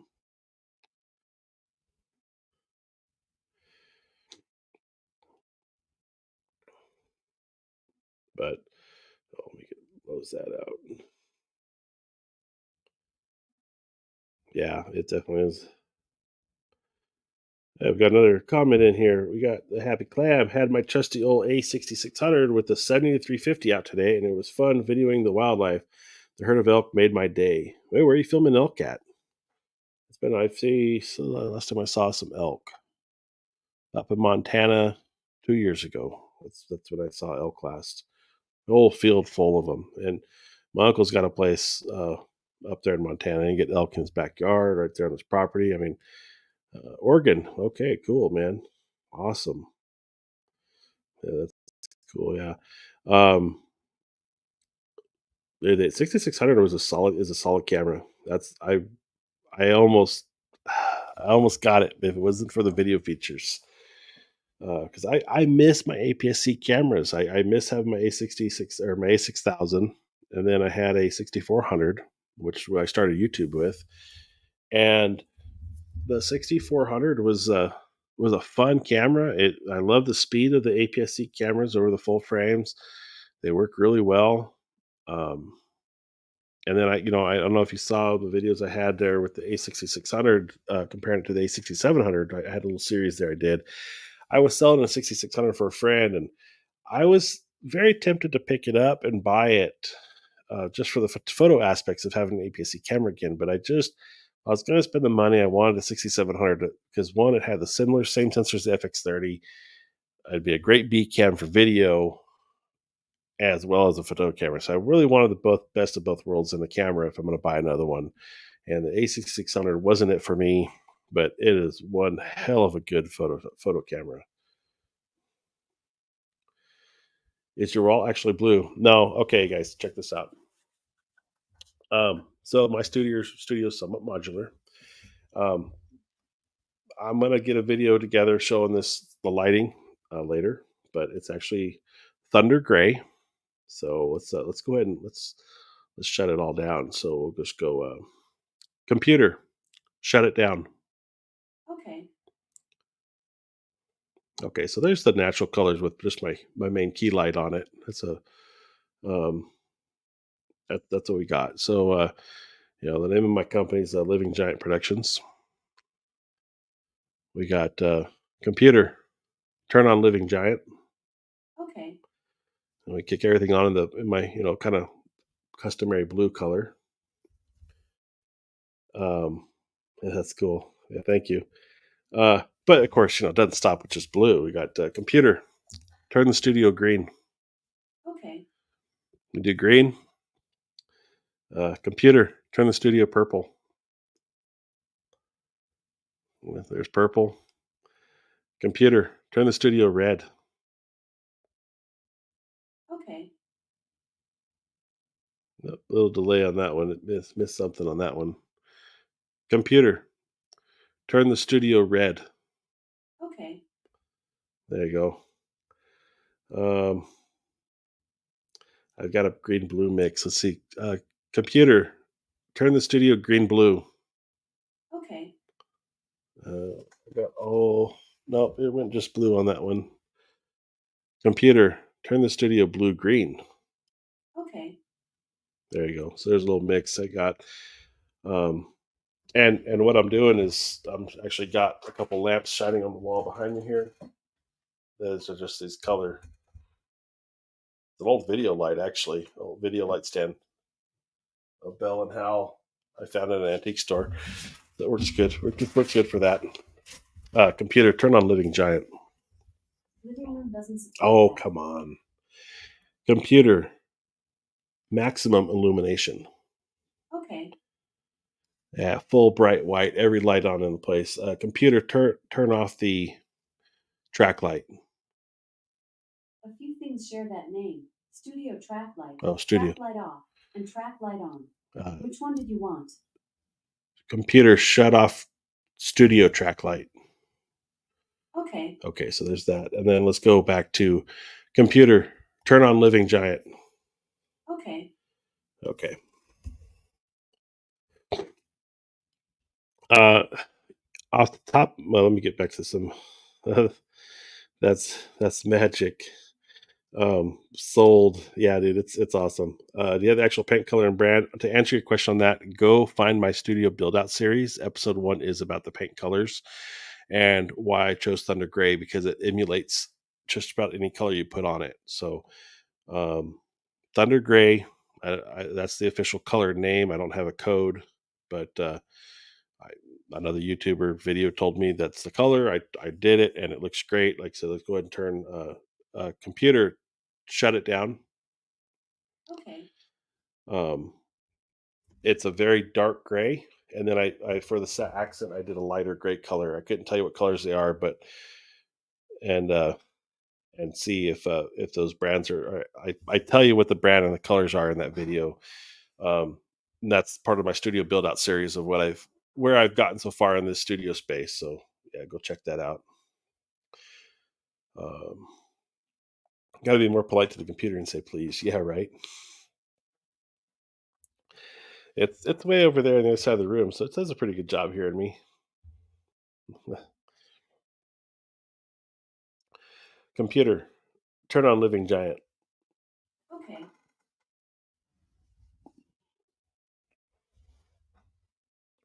Yeah, I don't know if you'll be able to see it. Let's see if I can make a reflection work on it. You see that neon sign there? If you've watched any of my other lives, you'll see it when I'm behind it. I've got a Living Giant sign on the wall. That's why I say turn on Living Giant, because it turns on that sign and sets everything to the my custom blue color that I've got it all coded to. I like your Sony stereo. I also have one, but my amp has some problems. So, unfortunately, I have everything in there works right now. It's not hooked up. It's just got to get to it. So I this room's in the attic of my house. There's a door right here that goes into the attic, and I can walk behind this, and which is great. So I get full access behind this wall. It's fantastic. So I built this cubby in that studio build out for the stereo equipment. Let me get my cup out of the way. And I've got a nice Sony ES mini disc deck. Um, I got some older antiquated stuff. I've got a DVD to VHS recorder that I picked up for some projects. I don't even know if it works yet. I've got two mini disc decks actually. I've got an old Sony uh, is it S7000, one of the very first high end DVD players. But not only that, it's got the dual band or dual laser for CD, and it's supposed to got this really badass CD player in it. Um, the amp I'm currently using is just a midline, amp, nothing special. Back about a year ago, a little maybe about 14, 15 months ago, the power provider for my neighborhood was out changing the transformer in the alley, and instead of putting the proper transformer on, they zapped our houses with a 480-volt transformer. And so all my electronic devices in the entire house that was plugged in got 480 to it. They've cut me a very large check, along with 9 of my neighbors, and I have no ill will toward them. Accidents happen. They took care of everything. They paid me for everything that was destroyed. But I lost 3 vintage ES amps. Um, I lost every ceiling fan with digital control in the house. A The range in the kitchen, the stove and range went out. The microwave went out. I couldn't cook for 2 weeks in my home. Um, our air fryer that was plugged in went out. My receiver, I had the 1080 receiver, so I lost my 3 ES vintage amps that were all plugged in. Luckily, I didn't lose the components, and the reason why I didn't lose the components is they were on a surge protector. So the surge protector fried and saved my components. But the amps, I always plugged them directly into the wall for the best feed of power, and they all got fried. So I've learned my lesson on that. I've got them still. I need power supplies for them. It burned out. They have a 250-volt slow burn fuse in them, which I was able to buy and change out. But the slow burn still allowed the power to get to the power supply and burn up the power supplies. Um, so I've still got them. They're stacked over here behind the computer on another stand because I do want to open them up and repair them. Um, but I got to find the parts for it and find the power supplies. What else did I lose? Garage door opener. Um, both my air conditioning units in the house went out. The AC unit on my RV camper in the driveway that was plugged in the wall, that went out. Um, about every little possible electronic device you had plugged into the wall was fried. Battery chargers, Milwaukee battery charger was fried. Um, Cell phone chargers were fried.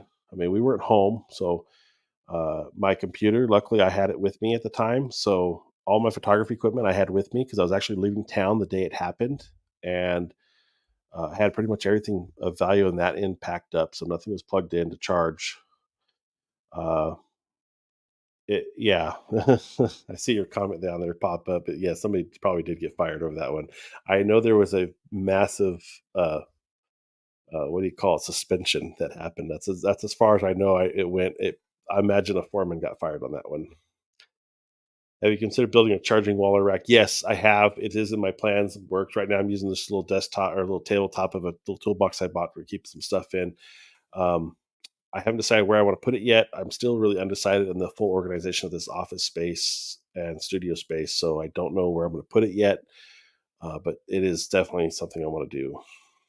Yeah. Oh my God's right. It was catastrophic when you lose half of your electronic devices.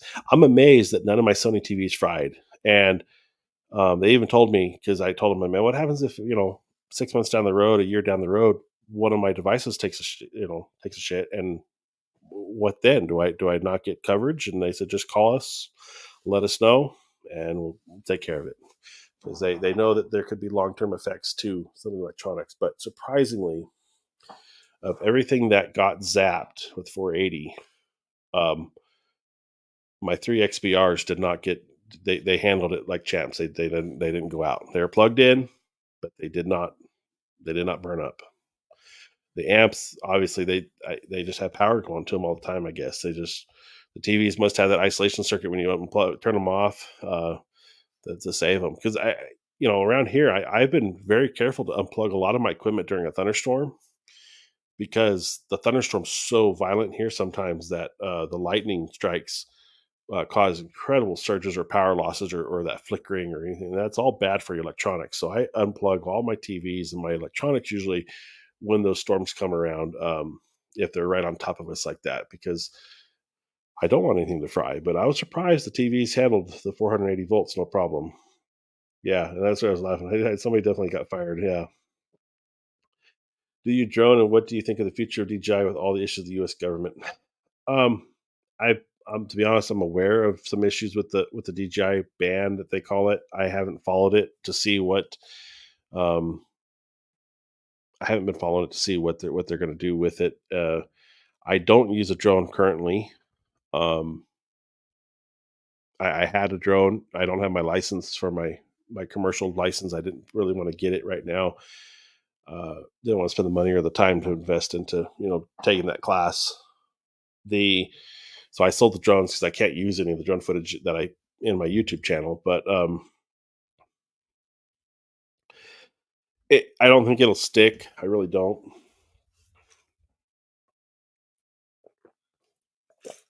If they ban DJI for drones, they may as well ban Apple from computers and phones. I mean, that's the comparison, really, um, because obviously there's other manufacturers. People are more than welcome to go choose multiple of these manufacturers to what they can do, and DJI is the Apple of the drone world. It just works. They do an incredibly good job with it. So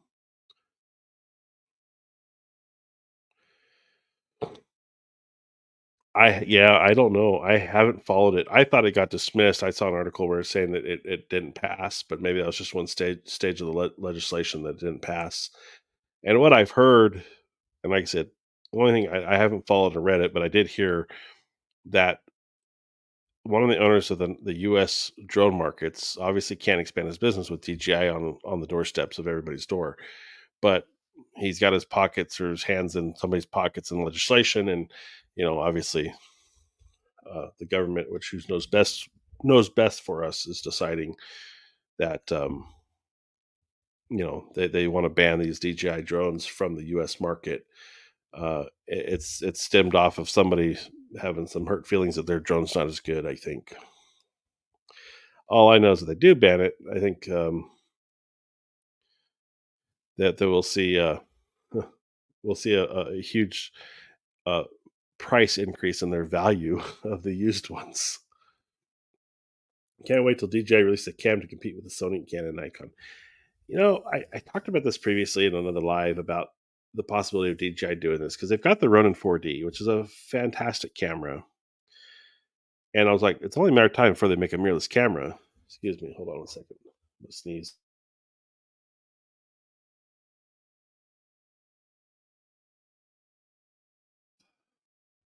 The allergies have been just killing me today. Um, they, I don't know if they ever will. Um, I think it is a matter of time before we see something on that level. But they've kind of invested in the cinema side of things more. So I think if we see anything, it'll be a really serious pro cinema camera more than a mirrorless camera, a consumer mirrorless. That's my opinion. Of course, DJI can do whatever they want, but it would be. I've wondered the same thing. Is like I wonder why they haven't made a consumer full frame camera that you can go click onto your drone or click lenses onto it and all that because they've got the stuff, they've got the technology and the know how to do something like that, but I don't think they're going to have to make that camera and go into that market. Then now they have to develop the glass to go along with it. And I think that's the issue at hand is everything they've released so far has been very selective in their glass or using was the L mount on the front and 4D. So they're using other people's glass to achieve the results. And I think if they were to come out with their own mirrorless camera, they would have to also develop their own glass.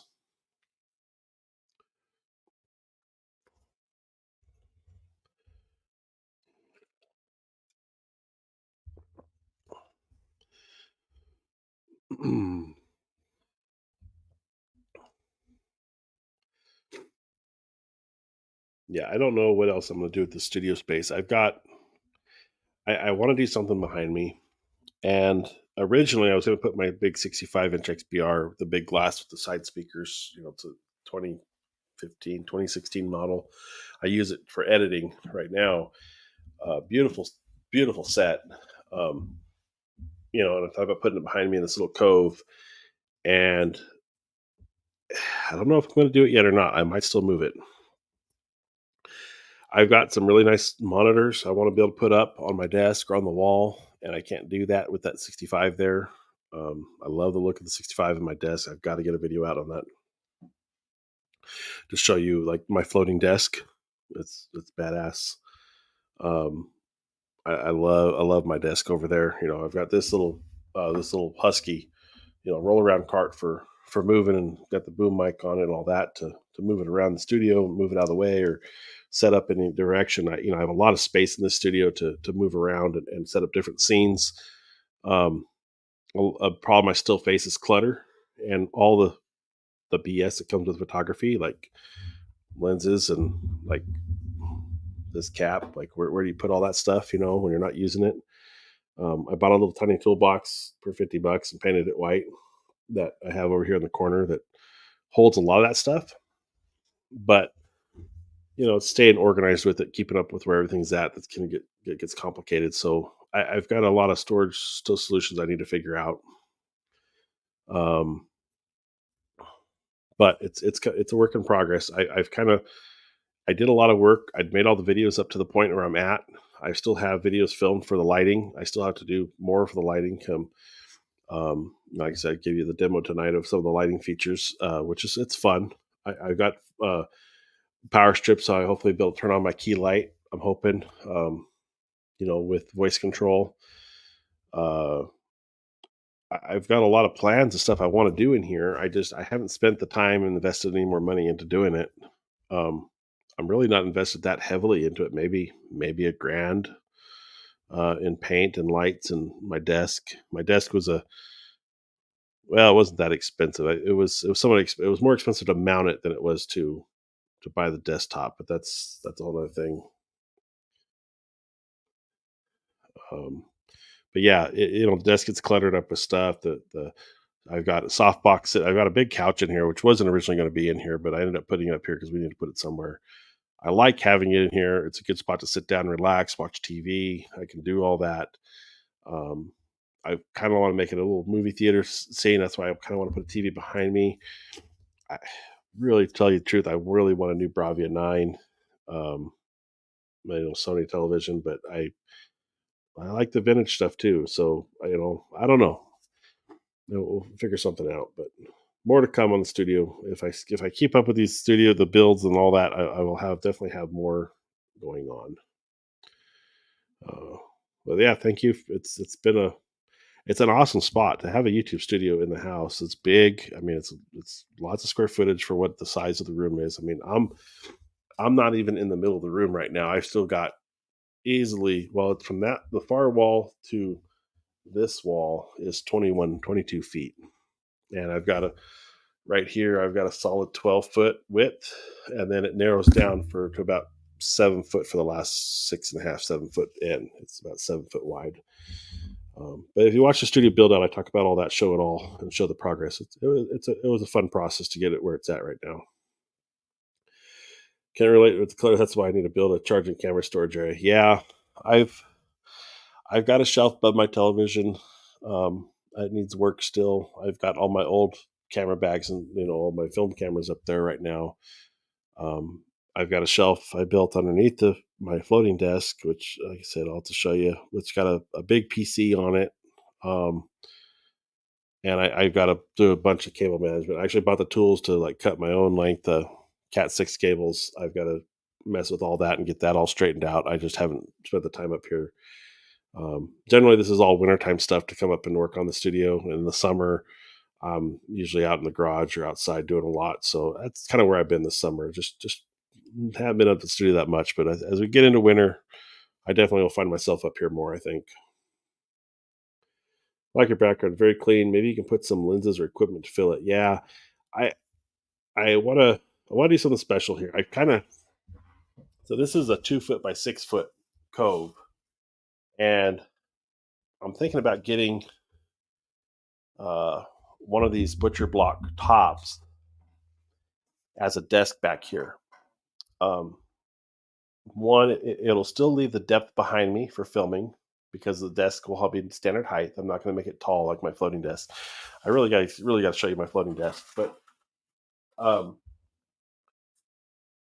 a 2 foot by 6 foot butcher block will fit perfect in here, and put some cabinets underneath it for storage and a spot for a chair.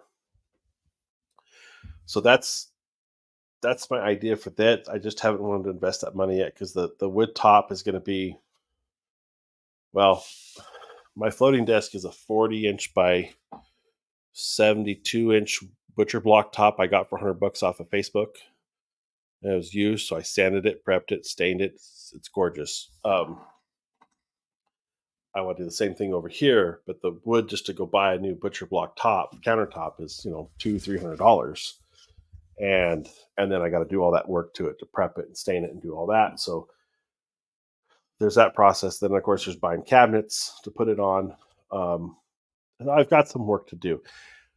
I definitely think that's what I want to do over here, and possibly either it's going to become a computer work area for editing and have some monitors, have a charging wall, have all that kind of stuff there on this back side.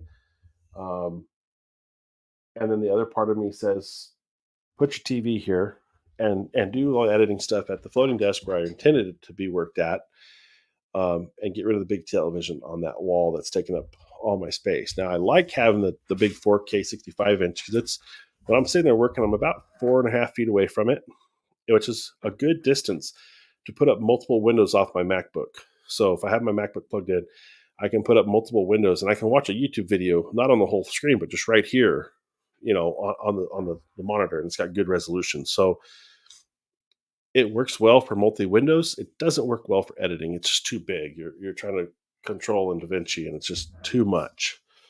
So I think that's been part of my issue with not wanting to edit, not wanting to come up and edit videos that I've recorded. I've got at least a dozen videos recorded that I haven't put out and edited, just because I don't want to come up and edit them.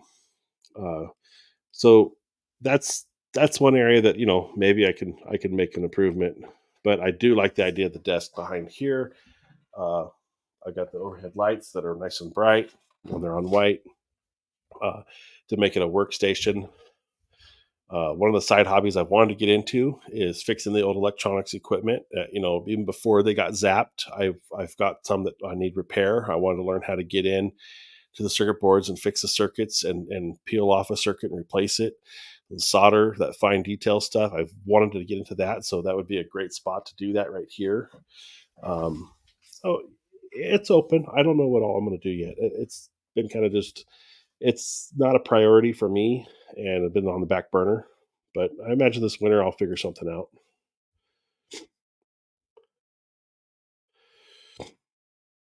Something I do want to do, um, since I have a bunch of old Sony stuff, is I've got a PS1, I've got a PS2, I've got a PS3, and I don't have a display PS4 because they're still being used. But I do have my PS5 now downstairs.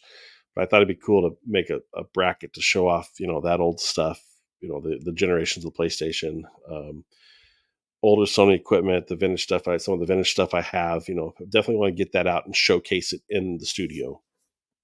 The history that I have, I don't know, Matthew, if you saw that old Sony cam I bought, the old Beta cam. It's on a tether to a recording deck. I mean, badass. So that's something I want to put up. I'm like 86 or 85 or something. Some cool stuff. So been collecting it over the years, and it'd be nice to put it up to work. My stereo, I really um, hadn't decided which amp I want to end up buying, but you can pick up old Sony receiver ES amps relatively cheap, um, and get my mini disc working. My ES mini disc does have some issues. I need to clean it up. I think it's just a cleaning issue. Um, and then have my stereo. I got my Saren Vegas in the corners here for music, and be able to crank some music in here. So that's all also stuff I want to do. How the PS's lineup looks very cool. Yeah, I think that'd be a kind of a cool thing to do on a shelf somewhere, have them showcased or mounted on the wall somehow. Oh, there was another thing I thought of this weekend. So there's this big Texas garage sale that I've gone to every year. Me and my wife try to go to, and what it is, big warehouse that these people put on for charity to earn money for Meals on Wheels for the elderly in the community. But they basically go around and buy up estate sales and yard sales over the year, and compile everything into this warehouse. Um, it's going to be open again this weekend. I'll probably go back and pick up the rest of them, but they have a basket of just Sony remotes, and for $1 each. So I bought.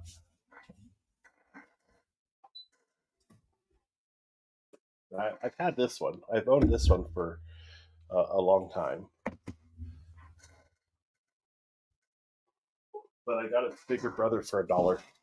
These things were expensive back in the day.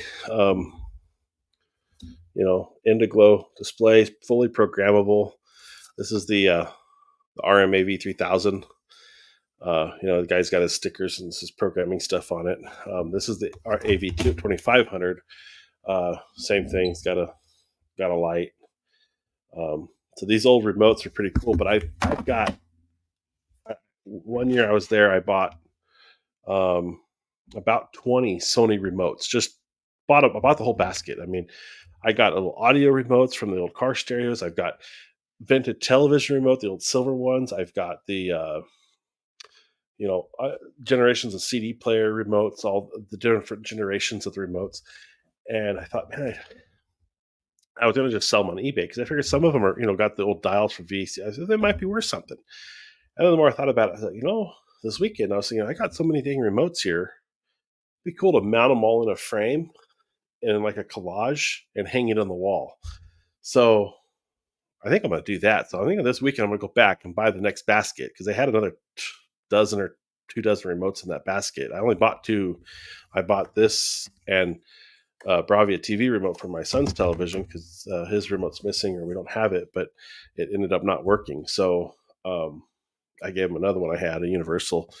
But I thought, I don't have any other use for these remotes. I don't have the equipment for it. I do have all the remotes for my equipment, but I thought, man, it'd be cool to stick them all on a big wall and make a big collage of just old remote controls. So yeah, I think that'll be a fun project. I think I'm going to do that. I'm sorry I keep hitting the mic if that's popping you guys. I'm sorry.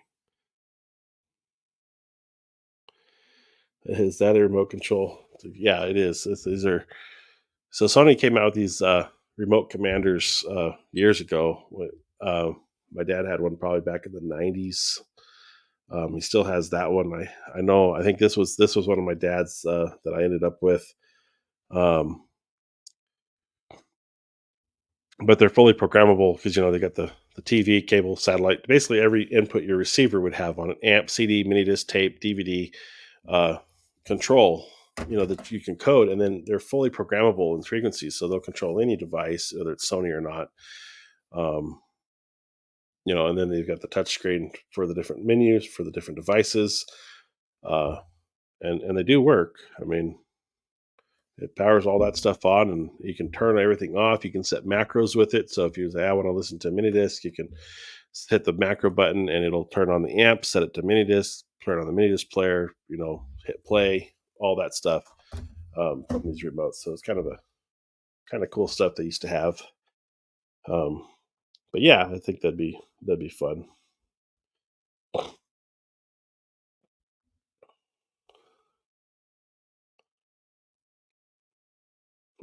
I'm sure that you can find it in Italy. Sony's, I don't know what all they didn't sell or what they do sell. Like I was talking earlier in the video, one of my gripes with Sony is that in Japan they make some really cool stuff, cool color options that we just don't get in the U.S. And um, I would imagine eBay, you have no problem finding one of these. I don't even know what they're worth. Let's take a look. Let's see. Sony RM-AV 3000 eBay.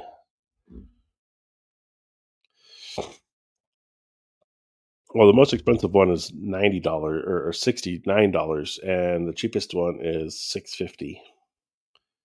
10, 20, $30 all day long on these old remotes. So shouldn't be a problem finding one of them. They're not worth much. I know back in the day they were expensive.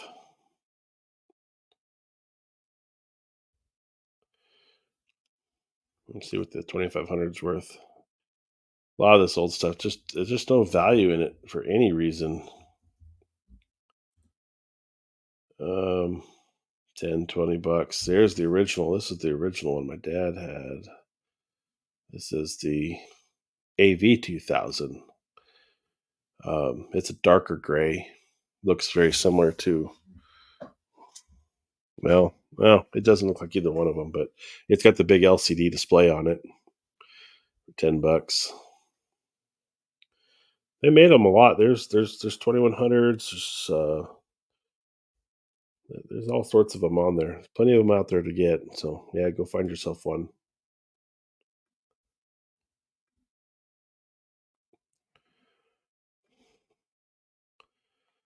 Oh, did you get one? You pre-ordered one of the Sony 30th anniversary controllers. Oh, you just got the controller.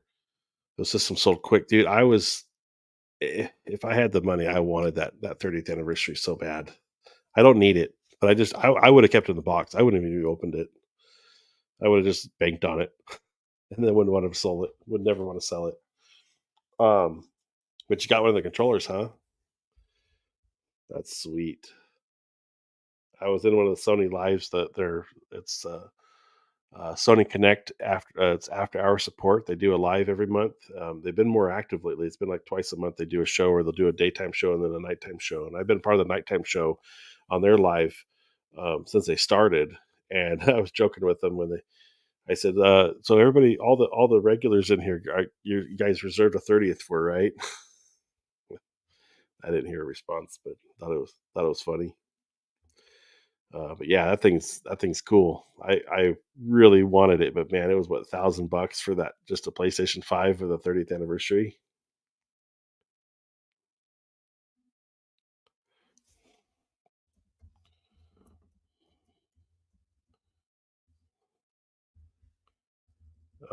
Yes, I'm doing it right now for you. So it's the RMAV 3000 is this one. That's that guy, the first one, and then the second one is the 2500. Um,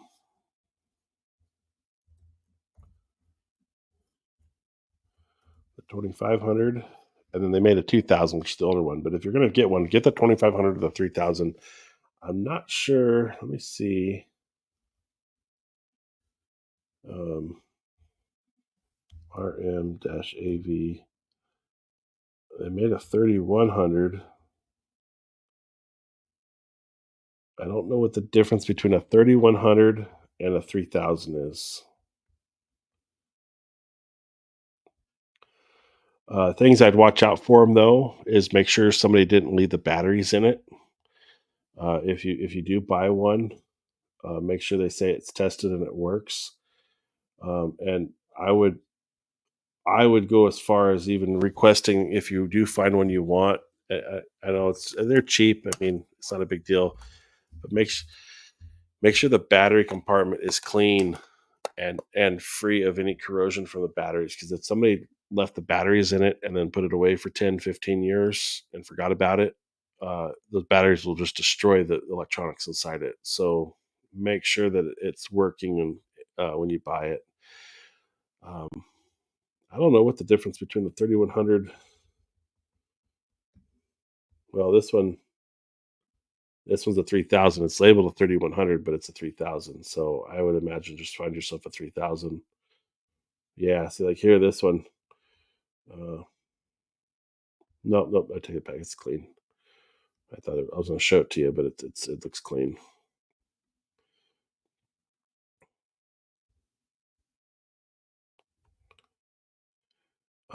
I know that Sony was only offering the 30th anniversaries on their website, and I was watching it like 2 or 3 days before because I found out about it, and I was like, oh, I want one of these, and what it would take to get it, and I didn't know the price at the time, and then like I got busy, and the next thing I know, it was like October 1st. I'm like, oh, where's the 26th? I missed the pre-order, and I went and looked, and of course they're gone. You can pre-order the PS5 Pro finally, and it's what $700, and then um the 30th anniversary was a grand, and I was like, oh, I said I wouldn't have bought it for a grand, but I would have loved to have had one. It was worth the investment to try to get it because if you don't open it, it's gonna be worth a lot of money. Yeah, it's possible it wasn't sold in the EU. I don't know. Can you order from the US on eBay easily enough? It should all work. It's like I said, it's fully programmable for coding.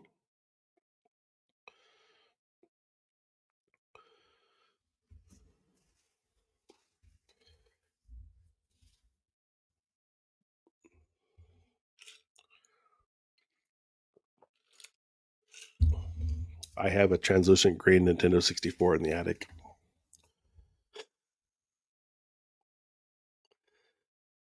It was my wife's.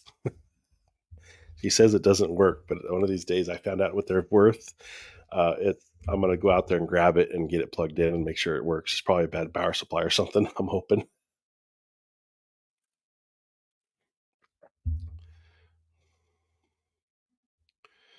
Um, N64 green.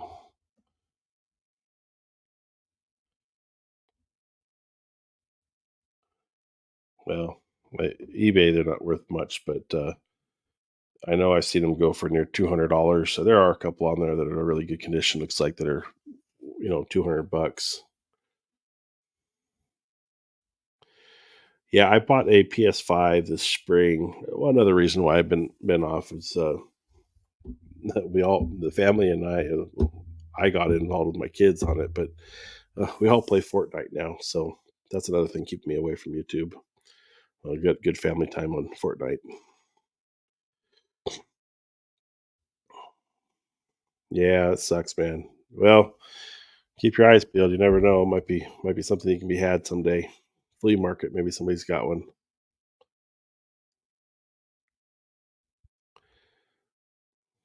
Hmm. I'm not following you on this one. That they had a second drop to the digital version like the 10th. Um, I know I bought the second gen PS5, which got the black line in the middle of it, and it's got the detachable cover plate for the disk drive. So you can buy a digital for 450, or you can buy the full PS5 for 500 with the disk drive. If you buy the digital for 450 and you decide to add the disk drive, the disk drive comes with the cover, and it's $80 for the disk drive. So you end up paying $30 more over that decision if you wanted to do it. But I'm in a need for a second PS5 because there's four of us gaming in here in the house. I've got two PS4s running and the PS5. So if we all are playing, one of the kids are on their Switch, which really sucks for Fortnite. So the PS5 blows the PS4 out of the water for Fortnite if you're into that game at all. Um,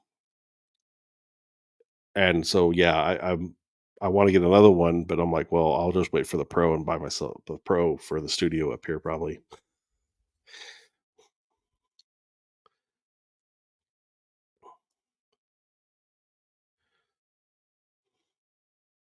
So just curious, Zampitu, what is the expense in that? Is it the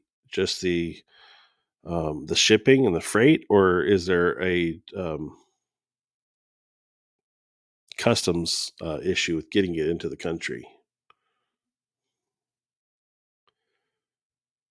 I'm just curious.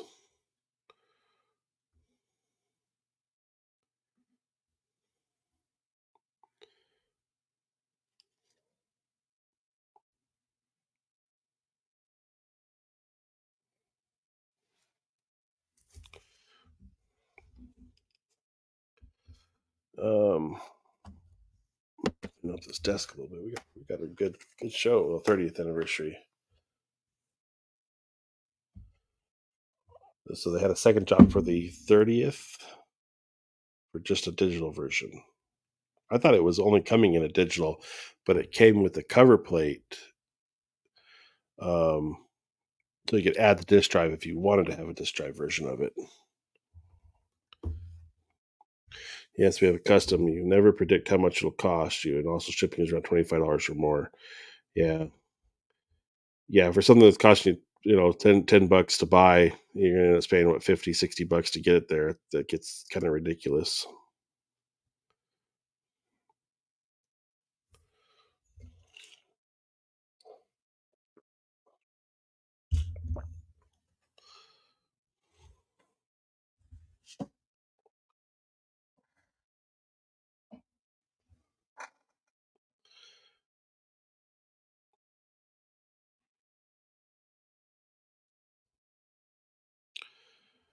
Hey, it was good talking with you. Glad to have you on.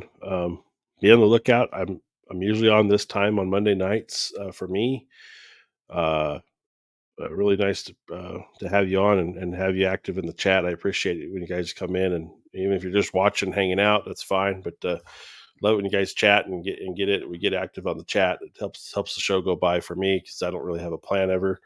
And usually it's like within an hour, I decide, yeah, I'm going to go ahead and go live tonight. But I will be planning to try to do this weekly again. I'm going to try to get back up here to the studio more this winter and try to get some videos pumped out and some new content. It was good chatting with you. Appreciate having you on, and thanks for coming in tonight.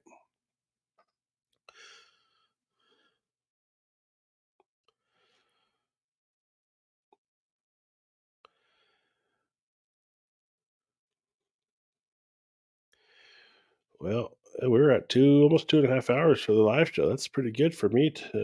We had a good run here. Matthew, when are you gonna go on live with me, man?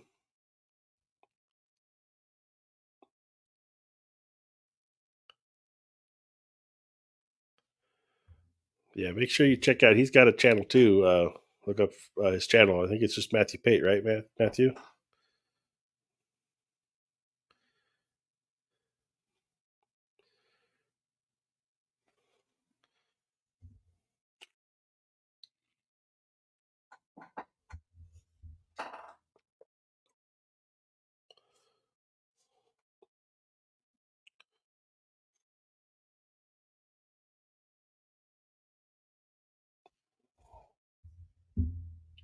Well, I've had a good show tonight. I think I'm about ready to wrap things up myself here. We are at almost 2.5 hours, so yes, sir. I'm out too. I have a good one, man. I'll try to go back and watch the studio build video. Yeah, it's a little series I started. I'll have more coming in the future. Hopefully this winter I'll put out some more. I've got some more recorded for it.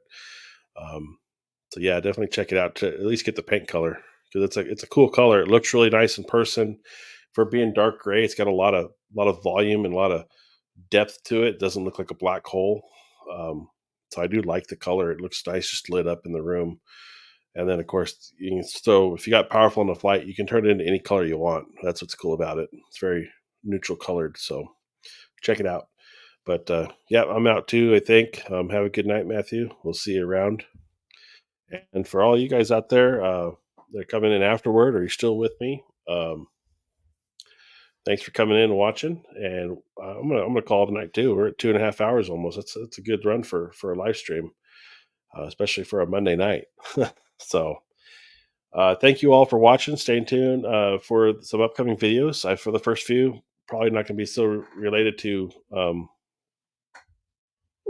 camera stuff as it is for just the phone cases. The reason why I put the phone cases out there is it's videos like that produce the most revenue for the channel, and they whether it's in AdSense as well as the affiliate links on Amazon, it does help keep this expense going. So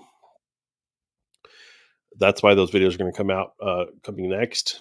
And but the only products I can buy that'll pay for themselves over that are like this laptop case, the cases for the phones, all that stuff end up paying for themselves through the affiliate links. So I do appreciate that. And anybody out there using or have anything you want to try to get on the affiliate link, definitely check that out.